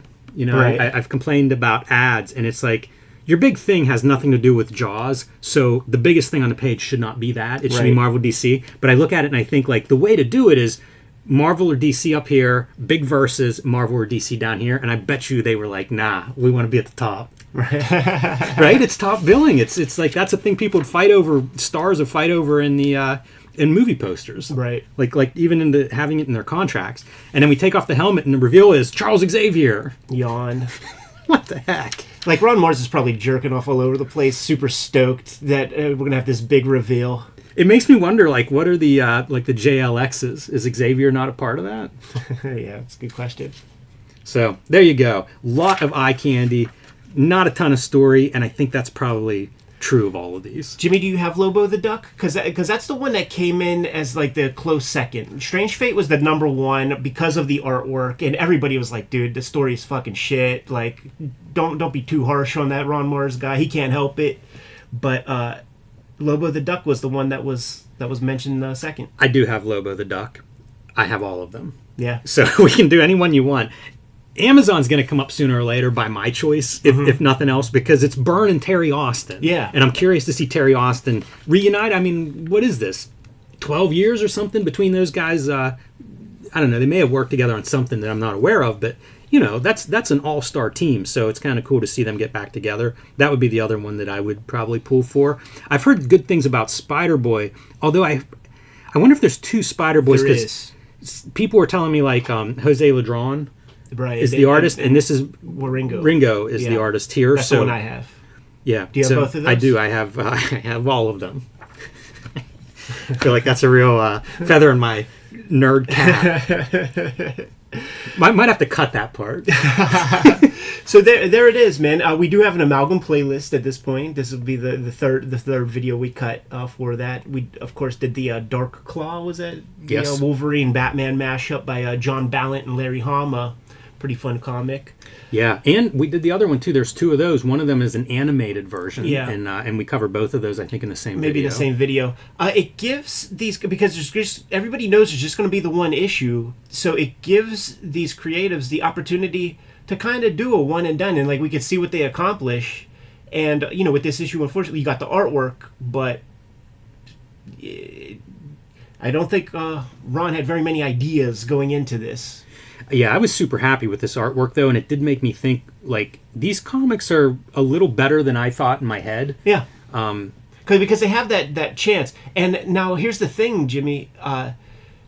All of the ones that we've looked at so far, you could probably agree that they're more skewed toward, like, DC style art. You have Jim Ballant, you have Dave Gibbons, and you have Jose Luis Garcia Lopez. So, like, there will be the ones like X Patrol with Jeff Matsuda art and shit like that. That is probably, like, the more Marvel type dudes, and we'll see how that stuff stacks up. Man, and doing a team book has to be tough. Like, if you're doing one character, you can kind of, like, really work on making this character look decent. Right. Man, if you're doing a team book, that just seems, because this has to be a lot of extra art, or a lot of extra work. Yeah. For everybody, but for the artist, you know, that's time. And so I think if you're trying to combine 20 characters into, like, a 10-person team, that is heavy lifting. Like, you know, you're not getting an extra 3 months that year in the calendar, so that's probably a tough ask, but we'll look at another one if people want us to. We'll see. Good to go? Yes. I get mad at the Lobo the Duck because same reason I get mad at Lobo. I did not like when they went to the ongoing series. I think it's Val Mayrick. I don't think it's Val Mayrick. Val Semick. Okay. They tamped down sort of like the edges of Lobo. You know, the stuff that I liked on Bisley, like and I don't just mean the violence, but like the edges. Right. And I think that was conscious because I remember reading an interview whenever that book became an ongoing series, and it just That's what I liked. You Right. took it away. So I get mad. I have a personal issue. Yeah, no, I get it.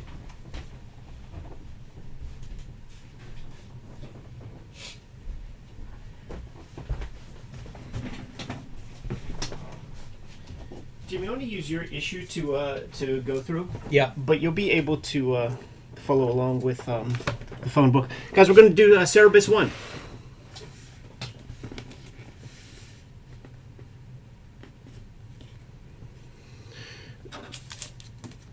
We did a video before, you might remember, where we kind of compared the bibliography. Like, we looked at...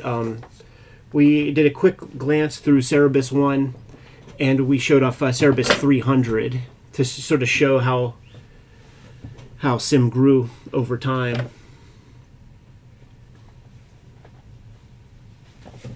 And then the other comic we're going to look at is that first appearance of Echo Daredevil comic. This was a fascinating thing to look like. We're going to have a good conversation where this is concerned. It has almost nothing to do with the story content. I was shocked by that comic. It was not at all what I thought. Did you lock those? Lock them.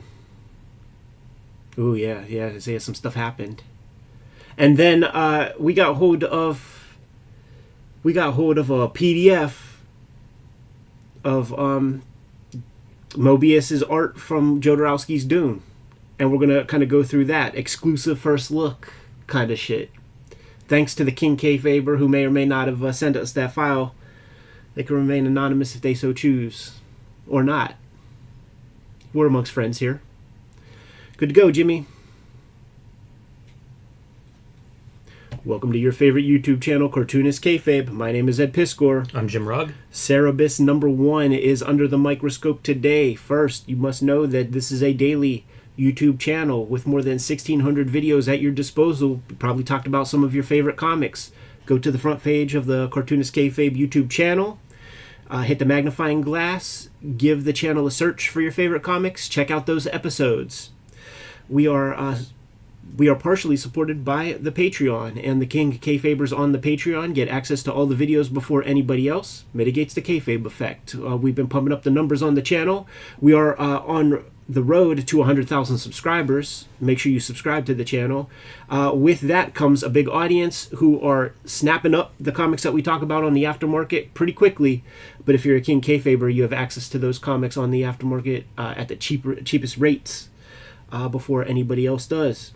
Some time ago, Jimmy, maybe within the past year and a half, we took a look at the artwork from Cerebus number 1 by Dave Sim, and we took a look at the artwork of Cerebus number 300 after 30 years of time or so, to see how the cartooning has grown and how he evolved over time. But we didn't really read the first Cerebus issue, so no time like the present as far as I'm concerned. And I feel like even just with these covers here, this is from about 86, the first phone book collection. You see how the character evolved, just to that time span. Yeah. Probably even just, by the time you get, I don't know, halfway through there. Yeah, we'll give it a that look. change. This is kind of neat, the Cerebus Biweekly, because he would publish these and include whatever extra information was available. Yes. Reprint every part of the book. You see like the inside front cover editorial and stuff like that all presented there. But it was some of the later bi-weeklies will have like layouts and just like all kind of like cool extra stuff. Again, I think it's what he has available in his archives. Right. And then he'll put like some notes on it.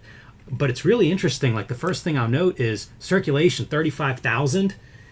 This is, I think, around 1988, this issue comes out.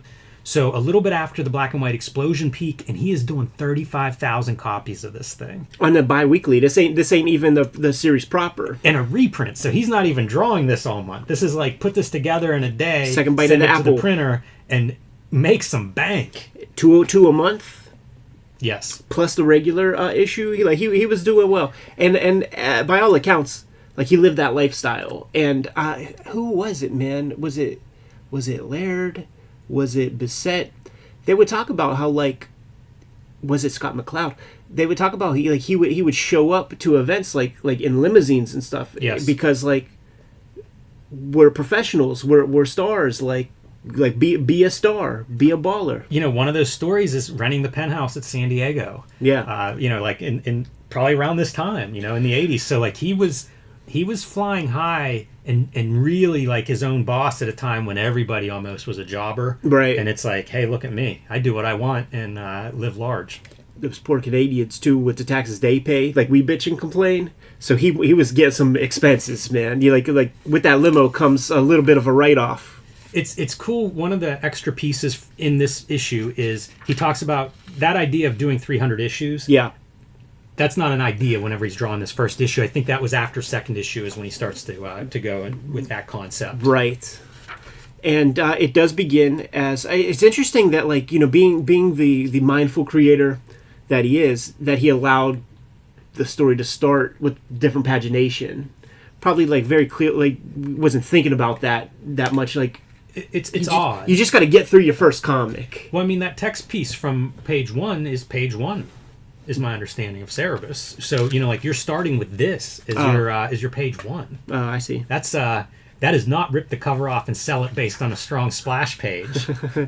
I guess when you're in business for yourself, man, you don't got anybody checking you. I think that's a big piece of this. And, you know, the first thing, and everybody says this, it starts out as a Conan Barry Windsor Smith ripoff. So you see a lot of the Conan influence and the Barry Windsor Smith influence here. And it really is like that late period. He's got the Windsor in the name. Gorblimey Press. He's probably been out of comics for a minute at this point, doing those super hyper detailed prints and things. We showed a bunch of that stuff off. But with these marks, those are the late period. Like, it's Red Nails era. Barry and Windsor you Smith. really see it in certain things like an arm or a hand. The faces for sure. Like these lines and these kind of marks. Off the bat, I'm gonna say this is a good comic. This is an awesome comic, and I was considering like writing a bullet point for each page about what is kind of established, because it hits the ground running. And we've looked at a lot of #1 comics on this channel where series begin and things, and you just get fucking nothing. I think for most of the first 25, they might bleed into one another a little bit, but they're pretty much one and done. You know, like pretty solid stories. This is a complete story, and on page 1, you establish your guy, and he's goofy. Now, this is not the first Dave Sim comic. He was established to some extent with the Mike Friedrich wing of ground level comics with Star Reach. But like, if he didn't appear in Star Reach, you know, Gene Day was a big sort of mentor. If he didn't appear in Star Reach, he absolutely appeared in these like satellite publications like Quack, which were in answer to Howard the Duck being out there. And if you look in the early comics journals, which we'll cover more of those in the future, he places ads in the old comics journal and has his rates for like he wants to be in comics, and he will do anything in comics, and he has his rates there. Here's what I charge to ink a page. You could have got the best letterer in comics to letter your pages for like $8 a page or something at a certain period of time. It was probably closer to this lettering. Yeah. But even his lettering sort of evolves very quickly. So, you know, we establish our character at the start. There's some fear amongst the townspeople. Like maybe they know his reputation. Yes, precedes him. Good captioning, like senses, like getting the senses involved. That's the stuff that you can't see. We talk about like don't show and tell.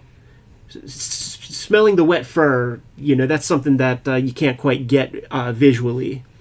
Nice sequence here. Guy grabs his tail, loses his hand. Yeah, pretty good little 3-panel strip there. We go Moss Eisley's I Can't Serve You.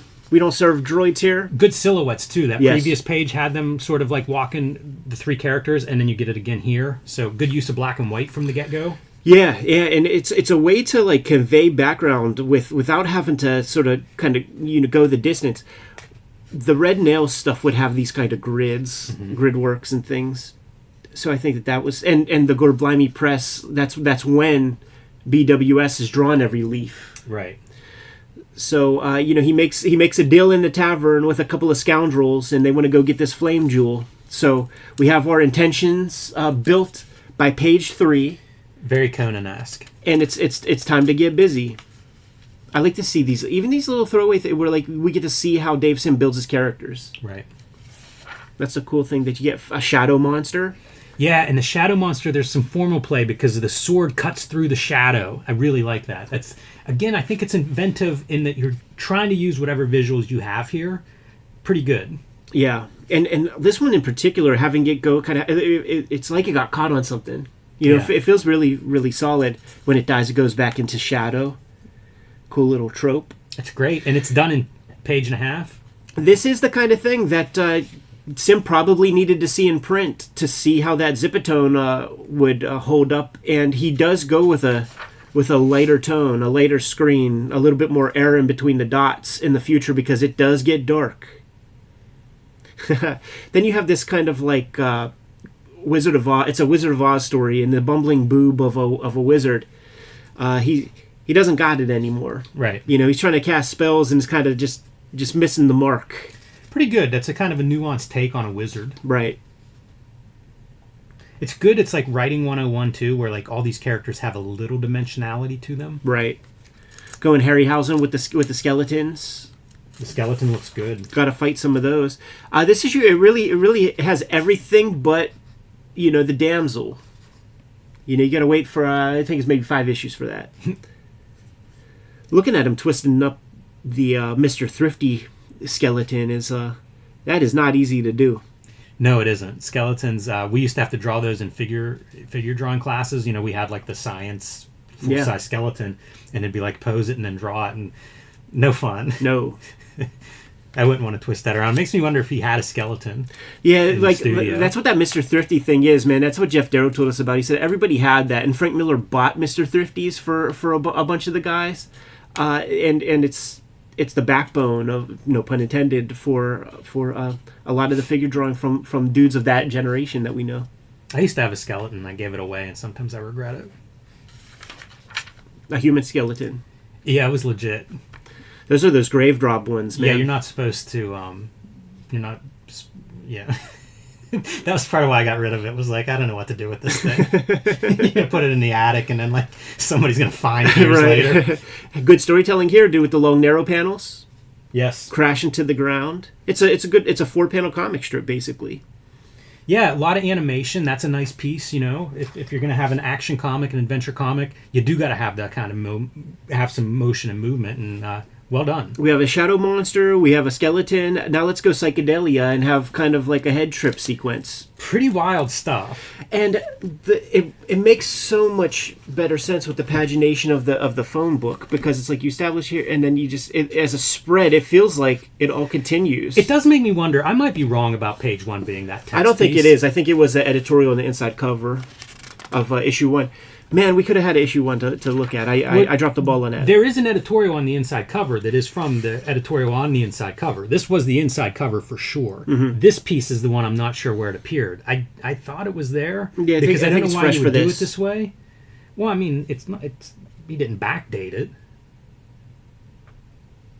I mean, this could be like when it came out. Oh, you know what? It's from Sword of Cerebus. Yeah. It's from 1981. Yeah. Yeah, you just talk about the time it came from. So we have our psychedelia. Looks great. It all helps like build these pages.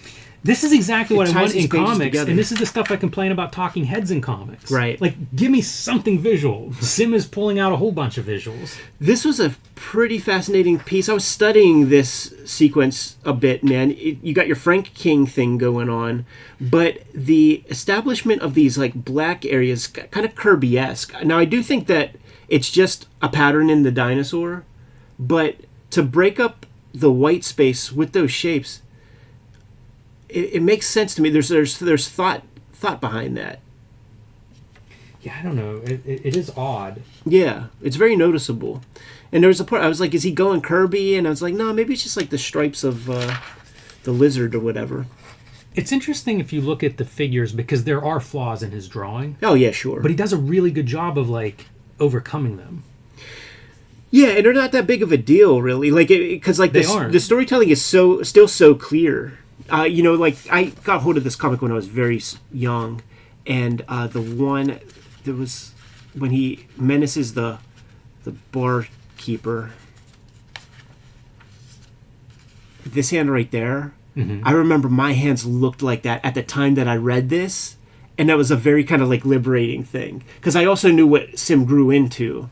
So I'm like, my hands are no good like that. Like, they look just like that. Right. And to see where he grows like later, it's like, okay, just keep going, man. This has been sampled by others. I've seen this drawing kind of cribbed. If he didn't crib it himself, even, I don't know. But man, it's all in here, dude. Every couple of pages, there's some new obstacle in pursuit of this flame jewel.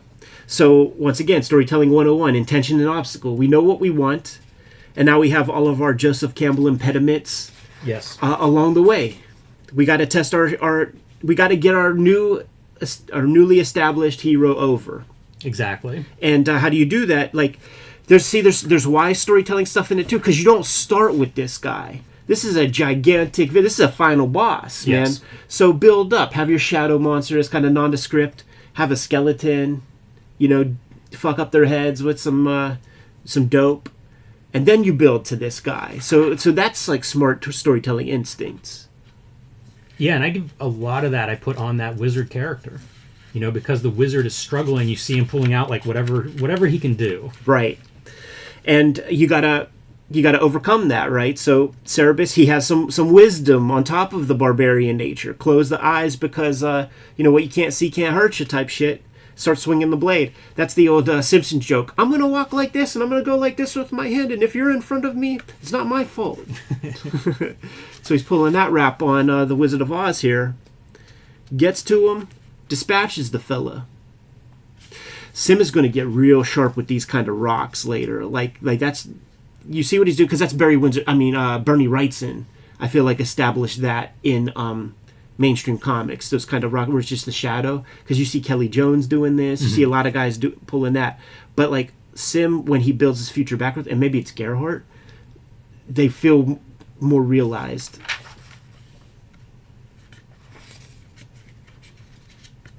All right, man. So we end this one in a wrap it up in a bun, right? You want your flame jewel? Here's your flame jewel.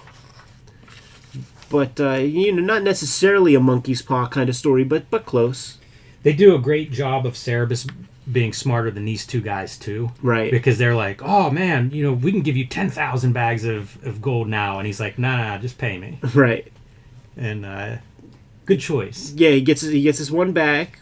And then is like, he already knows that the jewel is a walnut, and explains the kind of magic behind it. As soon as the wizard's heart stopped beating, the flame jewel no longer had any magic to it, and it's just but a lowly walnut. Man, you choose to do a damn barbarian comic, that means you got to draw horses. No fun. Yeah. Goes off in the distance, dude. He's that's every episode of Fist of the North Star after Kenshiro dispatches the monster of the week. It's so funny because his silhouettes are strong throughout this issue until you get to the very final one, and then it's just weird. Which is interesting because in later issues, he's gonna fix that, because he always keeps space in between the horse and Cerebus. A little preview for issue 2. Eric Kahn. How many copies of that damn comic have passed through the Kayfabe Studios? I was going to say, it's enough to get into my collection. This Celebrating is pretty Gene neat. Day. Well, not just celebrating. This was advertised in Cerebus 1. Oh, okay. And had to be pulled. Yes. Well, he had to destroy them. Gene Right. Day had to destroy the portfolio because George Lucas is like, nah, not going to do that. Hey, you know what's neat? Go back one.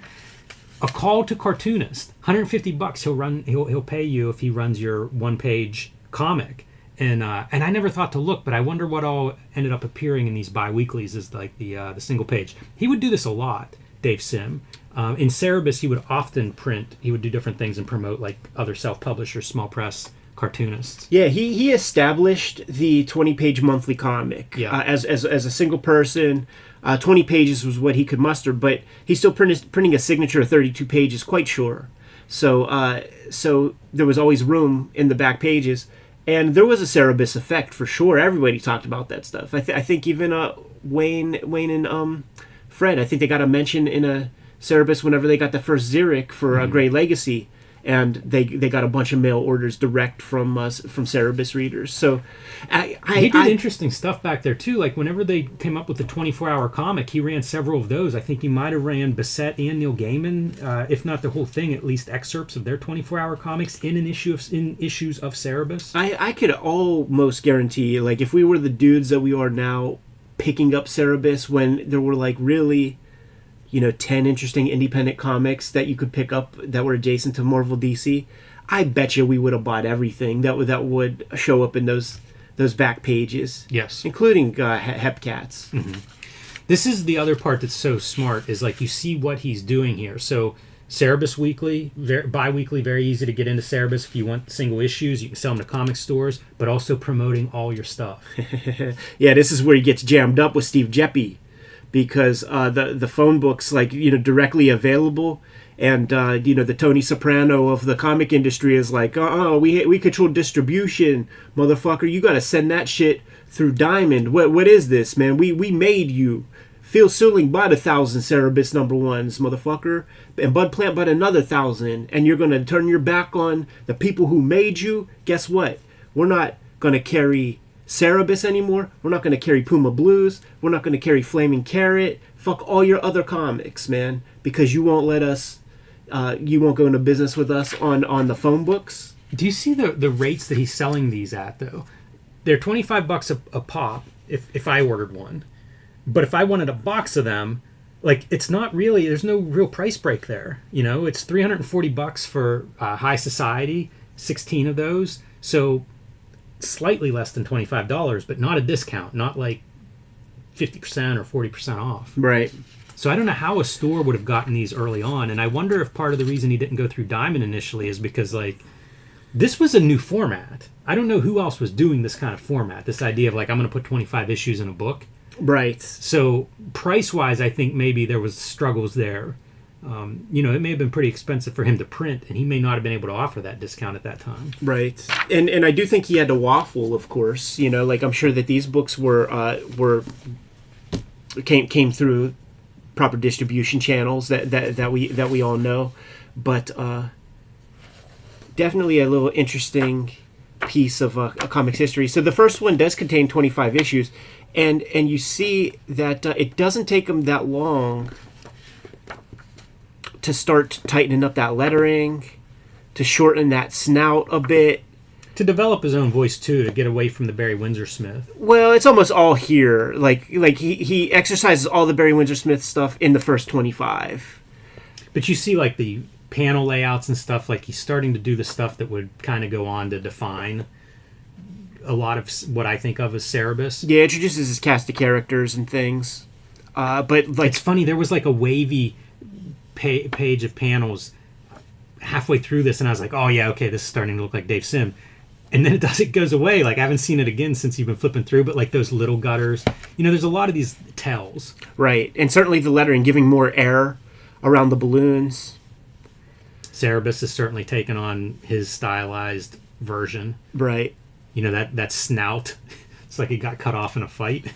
And it, yeah, right.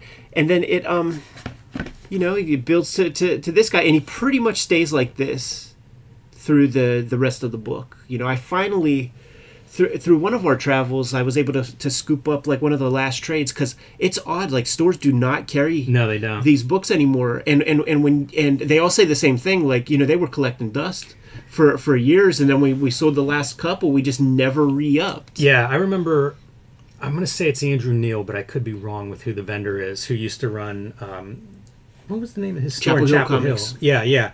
And he ran, like a lot of these store owners, they have limited square footage. Yeah. And they track what sells. And he said he had a set of those on the shelf for over a year and didn't sell one. And it's like, that's valuable space. Can't have them out there if they're not selling. It's selling razors and giving the blades away, or giving giving away the razor and selling the blades kind of stuff. When this stopped appearing on the monthly racks and stuff, there was no support for the trades. I think quality-wise, it's a really uneven series. Probably peaks around the High Society, Church and State. Like, if you guys are at home and have never read Cerebus and want to give it a shot, I'd recommend you start with High Society. And then, like, a lot of us have talked about how by the end, it's just... It's hard to read some of it. Like, some of it's Bible verses and, things that are almost non-narrative. Yeah. Like, it starts to kind of... Like, Jaka's story is cogent... And then there's like the ones where there's just full prose on pages and just showing a single image. It gets really, really business, like impossible to understand. And then I feel like the last couple of trades, there's Bible verses, you just ignore those parts, but it at least becomes comics again. And it becomes kind of like, okay, you're parodying, gaming, you're doing that, you're exercising some demons and stuff. It becomes comics again. Yeah, he does. I think one of the trades guys, it's Cerebus in a bar, and I think a lot of people come through like Eddie Campbell's. Rick Veitch. Yeah, like real cartoonists show up as like patrons at the bar and everything. It's bizarre. Melmoth was the first one I ever read, and that's the Oscar Wilde storyline. Yeah. And I think I found it used or something cheap, whatever reason, I ended up buying it and enjoyed reading that, so I ended up tracking down more of them from there. When I was in school, I remember there was a painter I'd talked to, and he knew I liked comics. Mm-hmm. The only comic he read was Cerebus. Like, he wasn't really a comic guy. Yeah, there's a devoted following for sure. Yeah, it's a unique book. Good to go? Yes.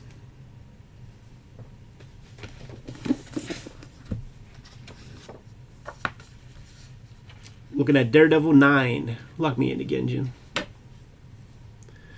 First appearance of Echo. Echo the Dolphin.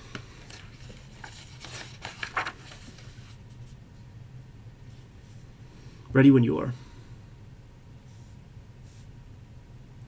Welcome to your favorite YouTube channel, Cartoonist Kayfabe. My name is Ed Piskor. My name is Jim Rugg. We're going to be taking a look at, the new Echo series is out on one of those streaming platforms, Jimmy, and we discovered that we have the first appearance of Echo comic just kind of like laying around in one of these long boxes, so I'm going to give it a look. Want to remind you guys that we are a daily YouTube channel with more than 1,600 videos at your disposal. Might have talked about some of your favorite titles. Give the channel a search, hit the magnifying glass on the front page of the Cartoonist Kayfabe channel. Check out the episodes where we talk about your favorites. We are on the road to 100,000 subscribers, and we encourage you to subscribe sooner than later so that you can be notified whenever we put up new videos. But if you want to get in on the ground floor of what we have to offer and present, become a King Kayfaber on our Patreon, because they get access to everything before anybody else. And that includes this live stream recording session where we're all hanging out in between, making these videos as we record them. Jimmy, it was last summer when I bought a bunch of boxes of comics off of my sixth grade math teacher down the street, and we showed off one box of those, and the sort of the thing I was most interested in, pretty much from that box, was a good run of like maybe 50 issues of that Daredevil run that Kevin Smith and Quesada started out with, with Marvel Knights, and we were asking, hey guys, what's the good comics in this box? Because this is the time when I'm a kid. I'm just going to art school. The boots are strapped. You know what I'm saying? Like, I am not making money, and then I get out of art school. I become a cartoonist, and I still don't have money to be spending on new comics. Everybody was like, "Yo, dude, you got the first appearance of Echo in there. That's worth this. That's worth that. There's going to be a TV show. TV show's out."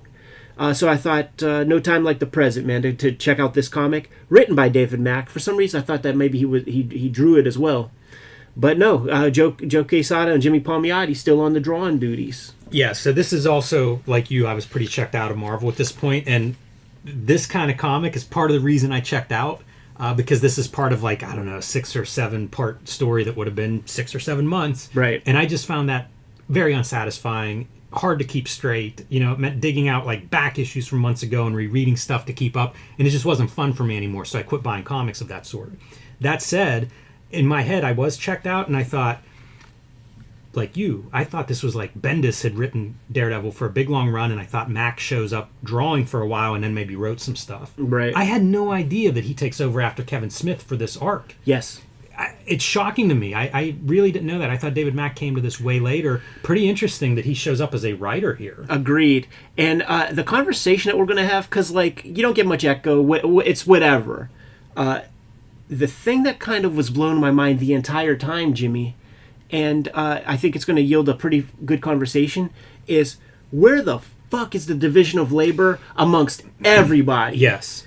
Because I feel like this has David Mack built into it. I think so too, yeah. I'm the dude that did X-Men Grand Design, and there's one page that is a white piece of paper that has the word Blink on it, and I got paid for penciling, lettering, coloring, writing, all that. So Joe Quesada got paid for this, and Jimmy Palmiotti got paid for this. But, like, who did it? Because, like, it feels like David Mack. Like, I've seen some writing on artwork, yes, by David Mack that looks kind of like this, but maybe not. Because, like, if this is Richard Starking, which I think it might be, he is, Comic Craft. I'm quite sure, scanned a lot of people's, like, he created bootleg fonts, basically. Mm-hmm. So maybe he made a David Mack font. But then when you get stuff like this, is that Starking, or did Joe Quesada put some stuff in there? That's the conversation that we're going to have with this comic, because the comic is fine, it's whatever. But it's the division of labor that I'm most fascinated about. Well, for instance, a lot of heavy lifting with the colorist on that panel. Yeah, I mean, that's the time for that. You're right, though, about the stuff, like some of these backgrounds and the elements that are in them. I have no idea. It's very, very odd. Yeah, stuff like this, where you have, like, this negative approach. There's going to be crayon-looking stuff. I mean, that is practically a clip art piano. Right. It's hard for me to imagine who's drawing that. It is, this is... Joe Quesada's trying to go artistic with this. And I think that David Mack might even be, like, laying out whole I wondered pages. about that, yeah. I wonder if he writes the scripts visually. Because if you look at his kabuki stuff, there's a lot of it. These pages resemble a lot of that stuff. It really Even like does. that 9-panel grid with the first and last panel being broken out is something that I would associate with the David Mack layout. And certainly something like this. Right. Now, where the computer coloring destroys, like, any artistic integrity. Yeah, it's a bummer. Of this comic whatsoever, because it makes it look just like an average Marvel comic. It's the one part that really, really falls short, because even if it was in pure black and white, it could look like that first gen Kabuki stuff when Mack wasn't pushing the mixed media very far. No, but he was playing with negative space. He was. And that's some of what you have here. Again, if you strip the color out, it would really be apparent that this is an unusual page layout. Right. Yeah, so, like, pieces like this, I wonder like, how that comes into the mix. These color bits that some resembles of the sampled, Mack. Yeah, there's going to be a few of those, and some more pronounced, and it feels like I'm shocked if it's not his hand. Right. Because I don't see anybody else doing it. And you don't see Quesada doing it in his Kevin Smith comics. Mm-mm. So I think David Mack has a more heavy hand in this comic than just writer. I think so too. Did you say who the colorist is? Because, I mean, that might tip something up. Yeah, it just feels like the division of labor is really hard to... Richard Isonov. Yeah, I don't know where he's based. Like, if it's something that you could be... I guess you could talk on the phone about it, but I don't know, man. It does have a lot of stuff. Like, this is a lot. That background's very pronounced. Yes. Who's doing that? I don't know that you could get away with that if you're the colorist, if the writer doesn't say, okay, or the artist doesn't say okay, because that's a lot on that page. And it's close to the Mack palette, like pastels, like and drippy pastels is like David Mack in my mind. Yeah. At least from this period. That's a tangent.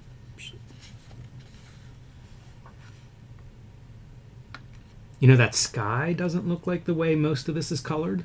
Right. Just little things. This is fun, the graffiti, because you see a lot of shout-outs to different stuff. You know, I assume J&A is Jimmy and Amanda.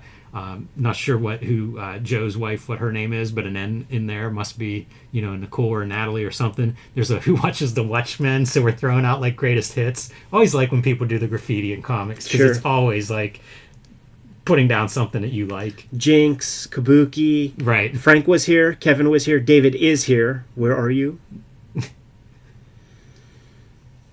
And that's shorts to Harley Quinn. That's Kevin Smith's daughter, because he's that level of fanboy.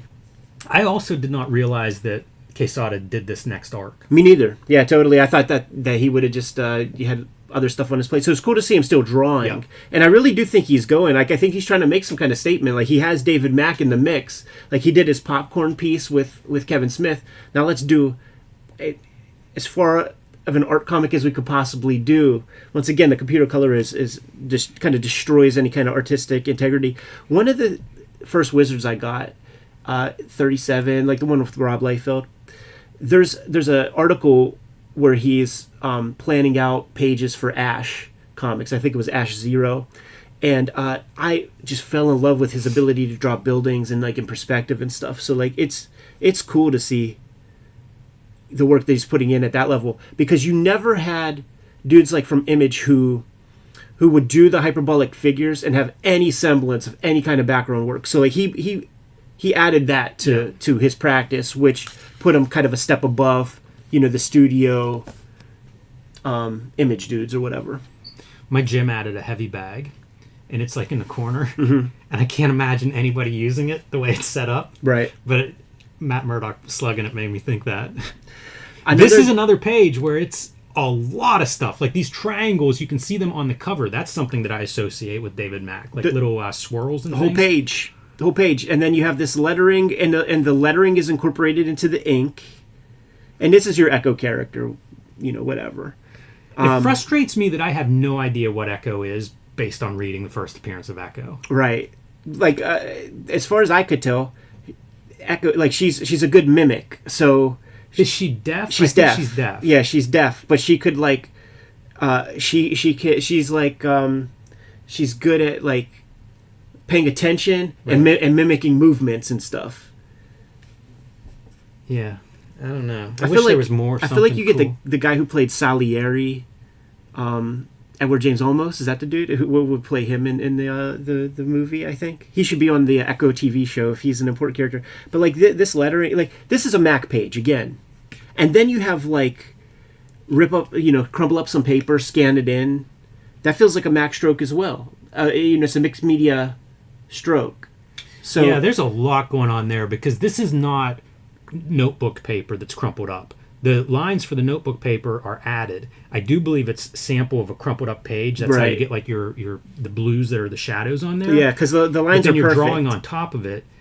It just feels like a lot of production, even. Like I don't know who you would delegate that level of production to. Yeah, I've done this where you just do it on notebook paper. If it's one person, you could do rip it up, and then scan it. But you're dealing with a colorist and an artist. Another page, dude. So who's doing what? Like where does Jimmy Palmiotti fit into this? Because it's not like you could see the lines, right? Like it's fuzzy lines. So like, did Jimmy Palmiotti do anything with that? Some of that looks like legit notebook paper, where you're just blowing out the levels so the blue line is really dark. Like it's peculiar what this is. There's some mixed media stuff happening on here that is not typical for a Marvel comic. And I don't think that David Mack is credited as if he did all this. So who's doing what? Because there's somebody's responsible for a lot of stuff here. And like something like that, right? Like where you have a lot of modeling on the face and stuff like that. Like this, I would see Sam Keith would do things like this, where you have your Pangea sequence and then reality or something. So that's what really this piece right here. Those look like Quesada drawings to me. Sure, yeah, but is he drawing of course.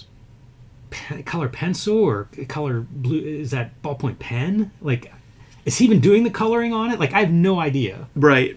And I mean, they're doing their damnedest to try to relive that Sienkiewicz kind of vibe with like Electra Assassin, and try to bring those kind of pieces to a more contemporary. But like, once again, that computer coloring just obliterates everything they're trying to do. We looked at that Hulk Wolverine Sam Keith joint that was a successful version of this, basically, and it required the computer colorist to not be heavy-handed.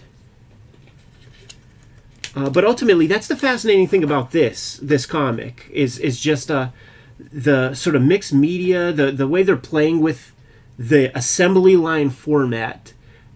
It's almost like everybody has a little input or something. Right. because like is that Richard Starking doing that stuff? It's when conceptually this makes perfect sense to me. I can imagine guys who are friends. I think that Quesada brings David Mack in, knowing him from indie, his indie travels and stuff. Mm-hmm. It makes total sense to me that you could talk this out and make sense. It's the production that is like way outside the lines of. I don't know another Marvel comic that I can point to that's kind of like this, and that's the part that's like, what's happening? And it may speak to Quesada as the editor for the Marvel Knights. Like this might be the proof of like, what? Let's give him the editor in chief. Because like he's really spinning plates and getting people to work together in ways that we haven't seen done before. Yeah, I'm a big fan of I think of it as like the Jamie Hewlett elbows, where it's just a little vortex. I like the scale too, the giant hands for your Kingpin. You feel it. Sure, you feel it. Man, drawing clapping hands too, no fun. No, getting the animation right, like good luck. It's a good drawing, man. Even this is kind of clever. You could draw your handprint and then hand off to the letterer to do part of the lettering. That's probably, I guess, what would have been done there. Right. The Mets win the series, though. That newspaper, that doesn't look like Richard Starking's. It looks like somebody from Eternity Comics drew that. Maybe that's Jimmy Palmiotti's lettering right there or something. Could be. Yeah, that's not Dave Gibbons doing those tabloids in Watchmen. That's for sure. Absolutely. This is a pretty good page. This whole sequence of like shooting a guy from a sniper rifle. I'm pretty happy with that page. What's interesting is it's the most comic book page of every page that we looked at. It's the most kind of standard in terms of just pen and ink, typical comics. I think it points to some of Quesada's strengths. Dude's toupee. His man unit, as Cat Williams calls it. Another one of those, dude. And it's that kind of like rhythmic pattern of like, here's the modern day and then here's her Electra childhood. It is a like conceptual, like the art and stuff, it's all good. But like, it's on the face of it, it's such Sienkiewicz masturbation, right? Like, it's like just... It's not really adding anything beyond what Sienkiewicz already established in Elektra Assassin. Yeah, and I can't fault anybody for loving the and by the way, it's a more 90s version. You see how the line art sits on top of the sampled page? Yeah. Yeah, I don't know. I don't know if that gives away any hints or not, but it could be the colorist really playing, like coloring in the lines. We all know how to do that at this point, but that was pretty new back then. And then sampling stuff for your background. I mean, in a way, that drawing could just be pencil and you're just adding your color digitally on top of it. Right. That page really makes me think that. It's so funny. Wow. That's where comics is at that time. You can see why they were hungry for somebody with some vision to lead us. Right. Please, we're struggling. We're drowning. A little thematic mirroring here. So she's a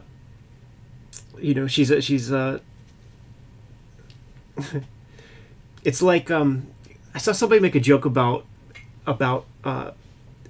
Matt who the fuck is Good Will Hunting? Matt.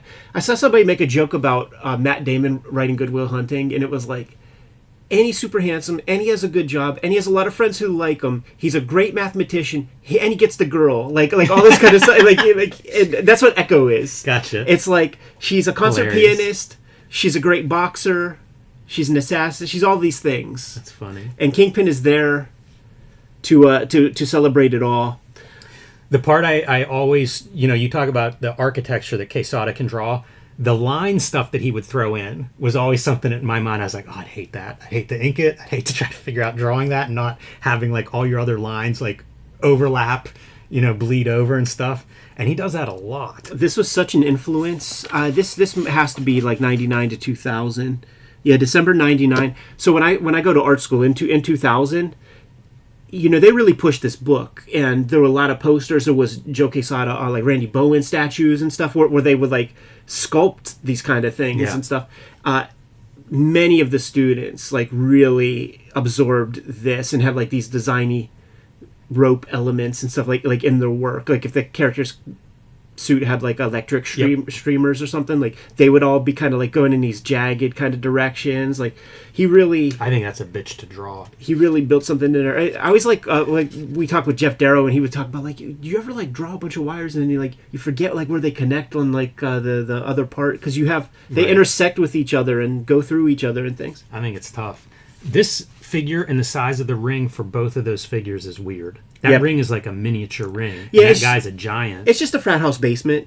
You saw Old School. It's the only way it works.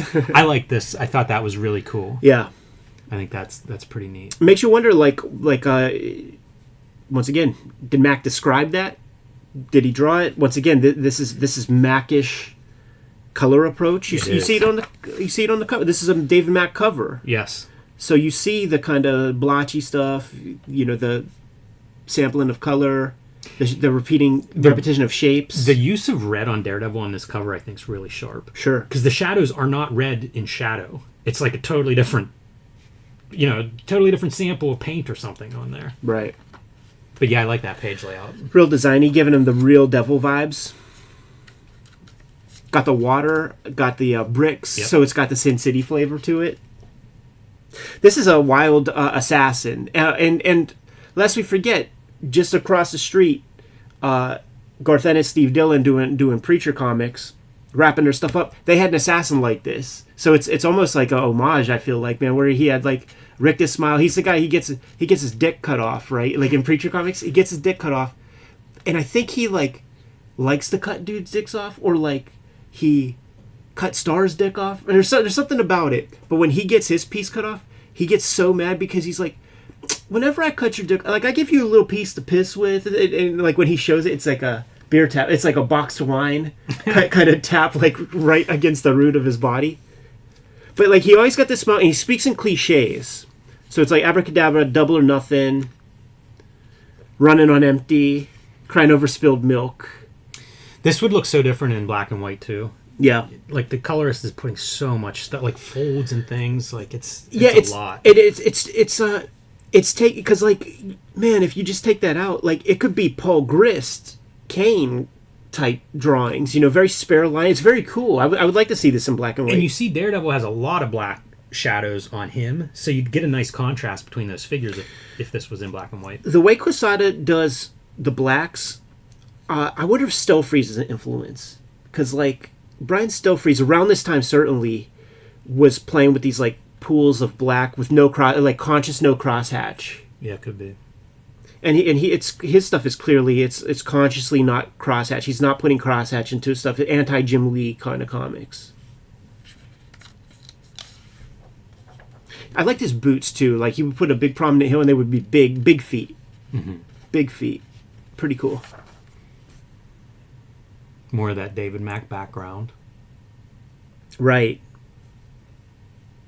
That blam is shameful. It is. It's like so ugly on that page. I'm not a fan of Starking, dude. Like his hand lettering back in the day was like pretty sharp, but like when they were creating an industry of comic lettering and lettering everything, it created this homogenous look to all those books that was immediately unattractive. This is where I criticize like your line breaks. So to the fisticuffs would be your prepositional phrase, and it would be visually more pleasing. Right, yeah, because it would be almost the same length as the line that 2 is on now. And you're typing it, motherfucker. Yeah. You're typing it. It's not like hand lettering. Yeah, we don't criticize the digital lettering probably as much as we should compared to the digital coloring, but it did get to a point where it felt very separate from the artwork. Totally. And that always would bother me. Yeah, absolutely. Imagine this page like the Wolverine miniseries Frank Miller drew. He would have open panel on every page, and it would be this like very pleasing, airy vibe. That's one of the tenets of the 40 Bill Griffith rules of how to make comics, is like give yourself. So like they're constipating that with the color, and they're confusing a very, very clear page by having all of that intersecting color, kind of doing their kayfabe David Mack on it, and it's like it's fully not necessary.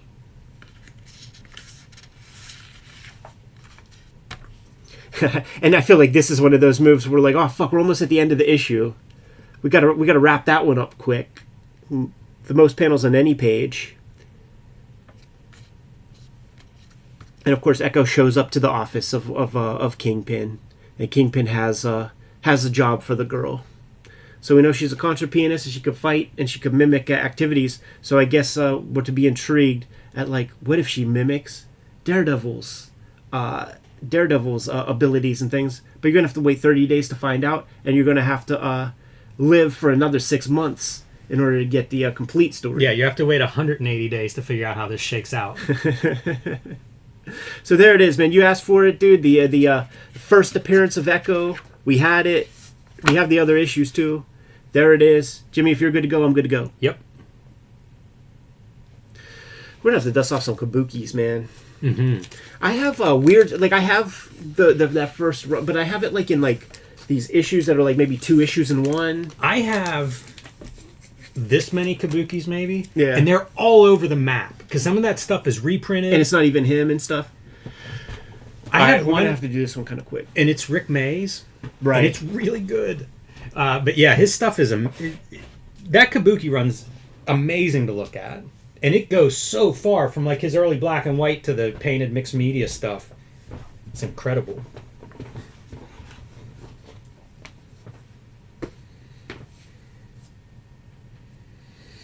All right, gonna be taking a look at Jodorowsky's Dune artwork.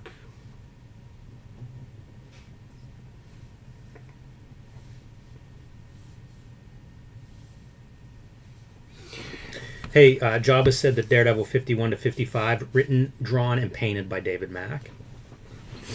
All right, Jimmy, I'm gonna have to be refocused in a second.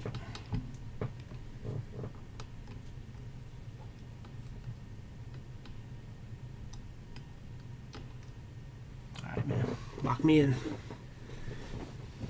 Ken King wrote, pretty sure that David Mack did this entire issue. If you watch the special features on the Daredevil DVD, he says something to the effect Joe K was too busy, and so David Mack just cribbed his style. That's not true. That's definitely Joe Quesada artwork in there. Maybe another issue down the road, but there's too much Joe Q in there. Unless David Mack is like that skilled, which I doubt it. It might be one, too, where it's like 90% David Mack. Yeah. And, you know, like the string panel, a couple of the bigger tells, the harder things, maybe are Quesada. All right, man, are you ready? Yes, sir.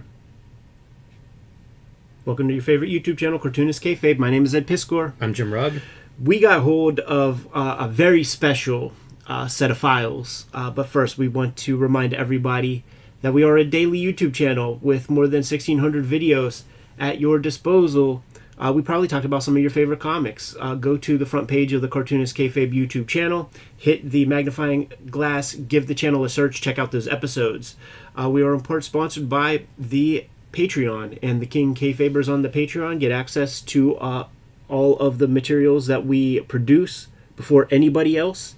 That mitigates the kayfabe effect whenever we talk about a comic that is highly sought after. It becomes very popular for a little while there, and you're not able to find them on the aftermarket unless you're a King Kayfaber.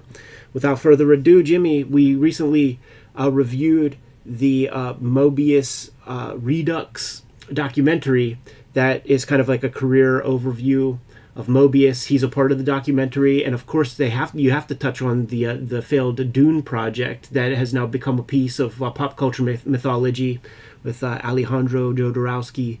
There was a complete documentary that was made that I encourage any creative individuals out there to check out, because there's a lot of lessons to learn. And one of those lessons is, man, beauty and failure. Like if you're taking a nosedive, man, pivot out of that shit and come out gracefully and just make something new. Whenever you saw Jodorowsky's Dune, they were taking this is before Vanity Press. They had maybe 10 hardcover books that were like over 1,000 pages, full of the concept artwork. It was H.R. Giger, it was Mobius, it was Chris Foss, it was Dan O'Bannon, who were putting art together for this Dune project. And some kayfaber out there cobbled together a bunch of files, and basically I would bet you that probably 95%, if not 100% of the stuff that was inside those big thick books that went directly to studio execs. Anything that's ever been seen on a TV screen, printed in paper, JPEGs, is cobbled together in this file that we got our hands on. So shouts to the Kayfabers who sent this stuff our way, and we thought it was like our duty to kind of show this material off to the audience. There's 300 pages in here, so we're going to kind of just breeze through. But so much of that was Mobius storyboards. You would hear even on the documentary, both documentaries, like how fast Mobius was. Yeah, and these storyboards really fast because you can see, they're as much information as you need, right, to tell this story. But then you got your Giger pieces in here, and you got your Chris Foss artwork to kind of flesh things out. Foss was known for he would do paperback sci-fi covers. Yeah, and I think in terms of Dune, it was a lot of the spaceships. Yeah, that was his duties. Yeah, it's a fascinating document, especially now that we have so much information on the making of the document. Right. So it's super cool. If you guys are pausing at home, to look at like the storyboards and stuff, it's French on the left and English on the right underneath them, so you can kind of read along. It's just interesting to see Mobius doing storyboards. Yeah, because it's all there. With respect to the picture plane, the perspectives. Yeah. And then when you get to see these kind of beautiful pieces, Costume designs, character designs. Yeah, there's quite a range.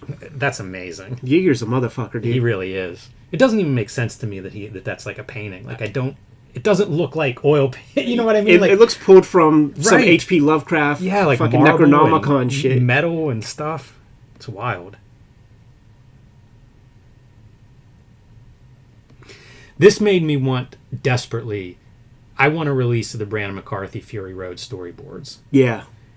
And interesting, like we did a video on storyboards at this point years ago, and you see how broad they are. Martin Scorsese storyboarding Raging Bull is about stick figures. Right. And then somebody else is doing like full color painted storyboards. So it's what kind of information you want to present to the team that's making the movie. And that's what this book is. It's like as much as we can give you without actually like, all right, time to get actors, time to build sets, time to really do it. And that's what this document, at least the way when you hear about it, that's kind of the way it's presented. Like, this is everything. It makes sense to get like a comic book guy. There's our guys, dude. Mobius and Jodo. I don't know who that middle character is. Yeah, right. Cosplay's always been popular. Because the boards, I mean, they're comic alike. Mm-hmm. I guess that must be a character from their gimmick. I love the animation with that, right? Yes. You feel it. Yeah, and there's a lot of that in the storyboarding. It's stuff that if you were doing a comic, you're not necessarily showing that sequence, but in storyboards you do. So it's not a one-to-one. I saw that one child character, and I imagine, like, if you watched the documentary, Jodorowsky was going to have his son be this kid and put him through, like, dojos and stuff like that to, like, learn all these martial arts, and he seemed very, he was not happy with it. And I've heard word from people who would get dinner and stuff at Jodorowsky's house, and like every time he would go there, the kids would be forced to do something else that's different, like be a clown or serve dinner as a clown, like just like kept them in like some kind of performing kind of aspect. And he said in the flick, Jodorowsky, he's like, I'd sacrifice my son for my movie. I would cut off my arm to make a movie. He said. I wonder how much of that's kayfabe. Yeah, he's a character. He certainly performs. But I also think he would. I think he is that kind of would could be at the exclusion of all else try to get his stuff made. You see screen grabs. It's stuff off of like the documentaries that we've seen. Right. I feel like I remember seeing this from Jodorowsky's Dune when they're showing the similarities. Yeah, it's so fascinating. Some of the color studies and stuff really interesting too. And you'll see these pieces where it's almost like there was one, it looked like it was photographed and there was light coming through a window. Yeah. It's so hard to tell where all this comes from. These are beautiful. I think it's interesting to see an artist work in this context too, where you don't have a complete grasp of what you're seeing. Right. It's almost a different way to see some of Mobius's work. Probably all of these guys. Some script pages, character analysis. How about that? A mock, like a newspaper ad. Got to take that around, man. I just saw our homeboys, Jason and Evan, showing off their New York City Outlaws posters and stuff that they were taking to potential financiers. I'm a sucker for this, dude. When you have like the strap or something, like Jaime is so good with this, where you have the tension of the skin, and it really feels like solid against flesh. That's such a great detail. Coop is awesome at that also. And that's a famous image. You know, this would be Sting or somebody. Yes. Or in Jodorowsky's, it's probably Mick Jagger, I think. I think that was the plan. These kind of like character models, they're phenomenal. It feels like that's easy lifting for a Mobius. Right. And also the storyboards, probably something that's worthy of like looking at one storyboard per screen at this size. Oh, yeah. You know? Yeah, great document for that. You really get a sense of composition. I think Richard Simmons was supposed to play that character. Hamburger. I would have also accepted Michel Fiffe doing that character design. You see like the Blueberry style in there sometimes. Yeah, there's a ton to take away from this. Just seeing like the parallel lines for stripes on part of the costuming. This is what got sent to the studios. Man, you just wonder who has those, you know, collecting dust in their archives. Hey, look at that dude. One on Heritage.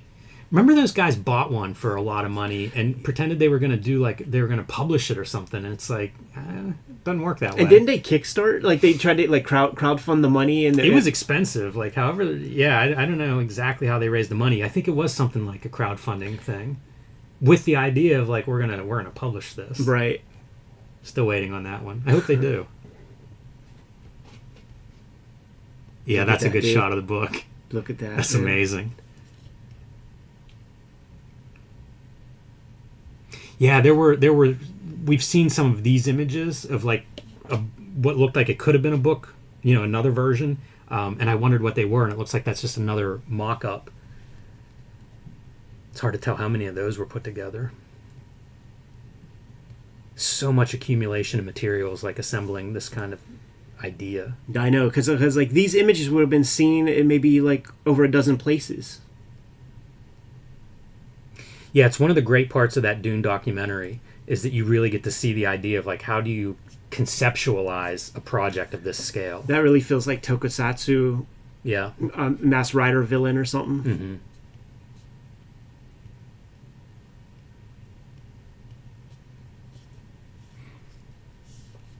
Getting near the end here.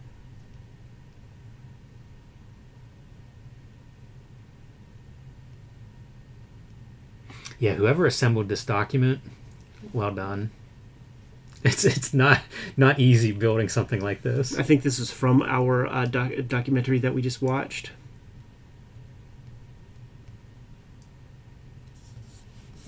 Hamburger.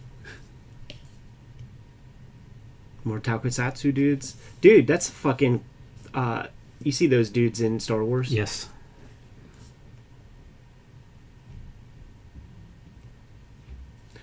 That feels Otomo. Thinking of the material.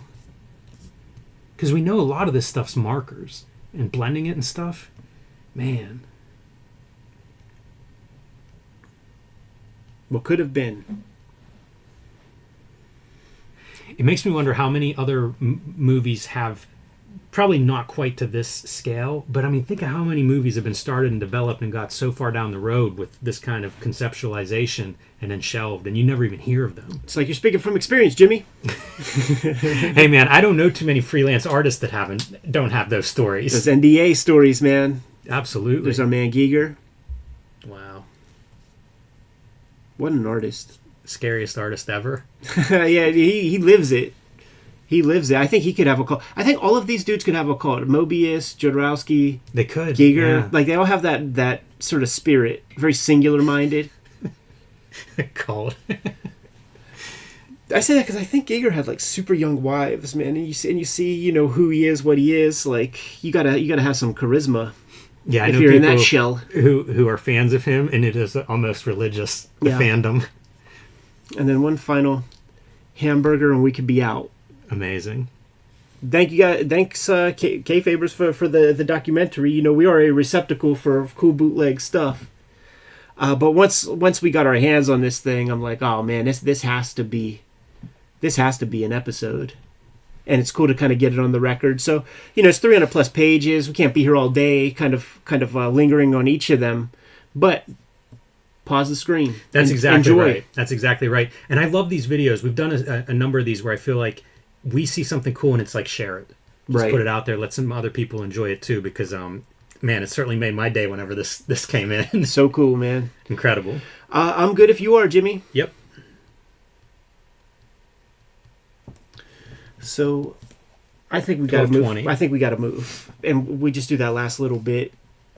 Oh, the endings and all that stuff. When we're done with Pope. You know what? I say we just use last week's ending. I don't even have it. I can send it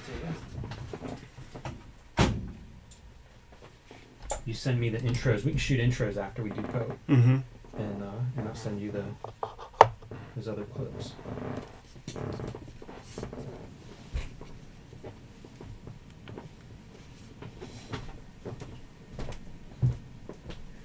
All right, guys, we are shutting it down.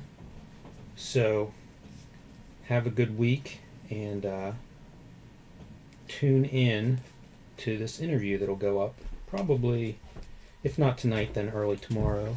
Yeah, make that your priority edit, Jimmy. But here'll be a moment of truth. Let me look and see if I got some text. I see some text in there. That's always nerve-wracking. Okay. It's just okay, cool. It's just some questions. I was telling B Moss that we're gonna be talking to Paul Pope. He must know. Those guys must know each other, right? Yeah, I don't know how well Paul knows Brian, but Brian is like very good friends with Paul's cousin.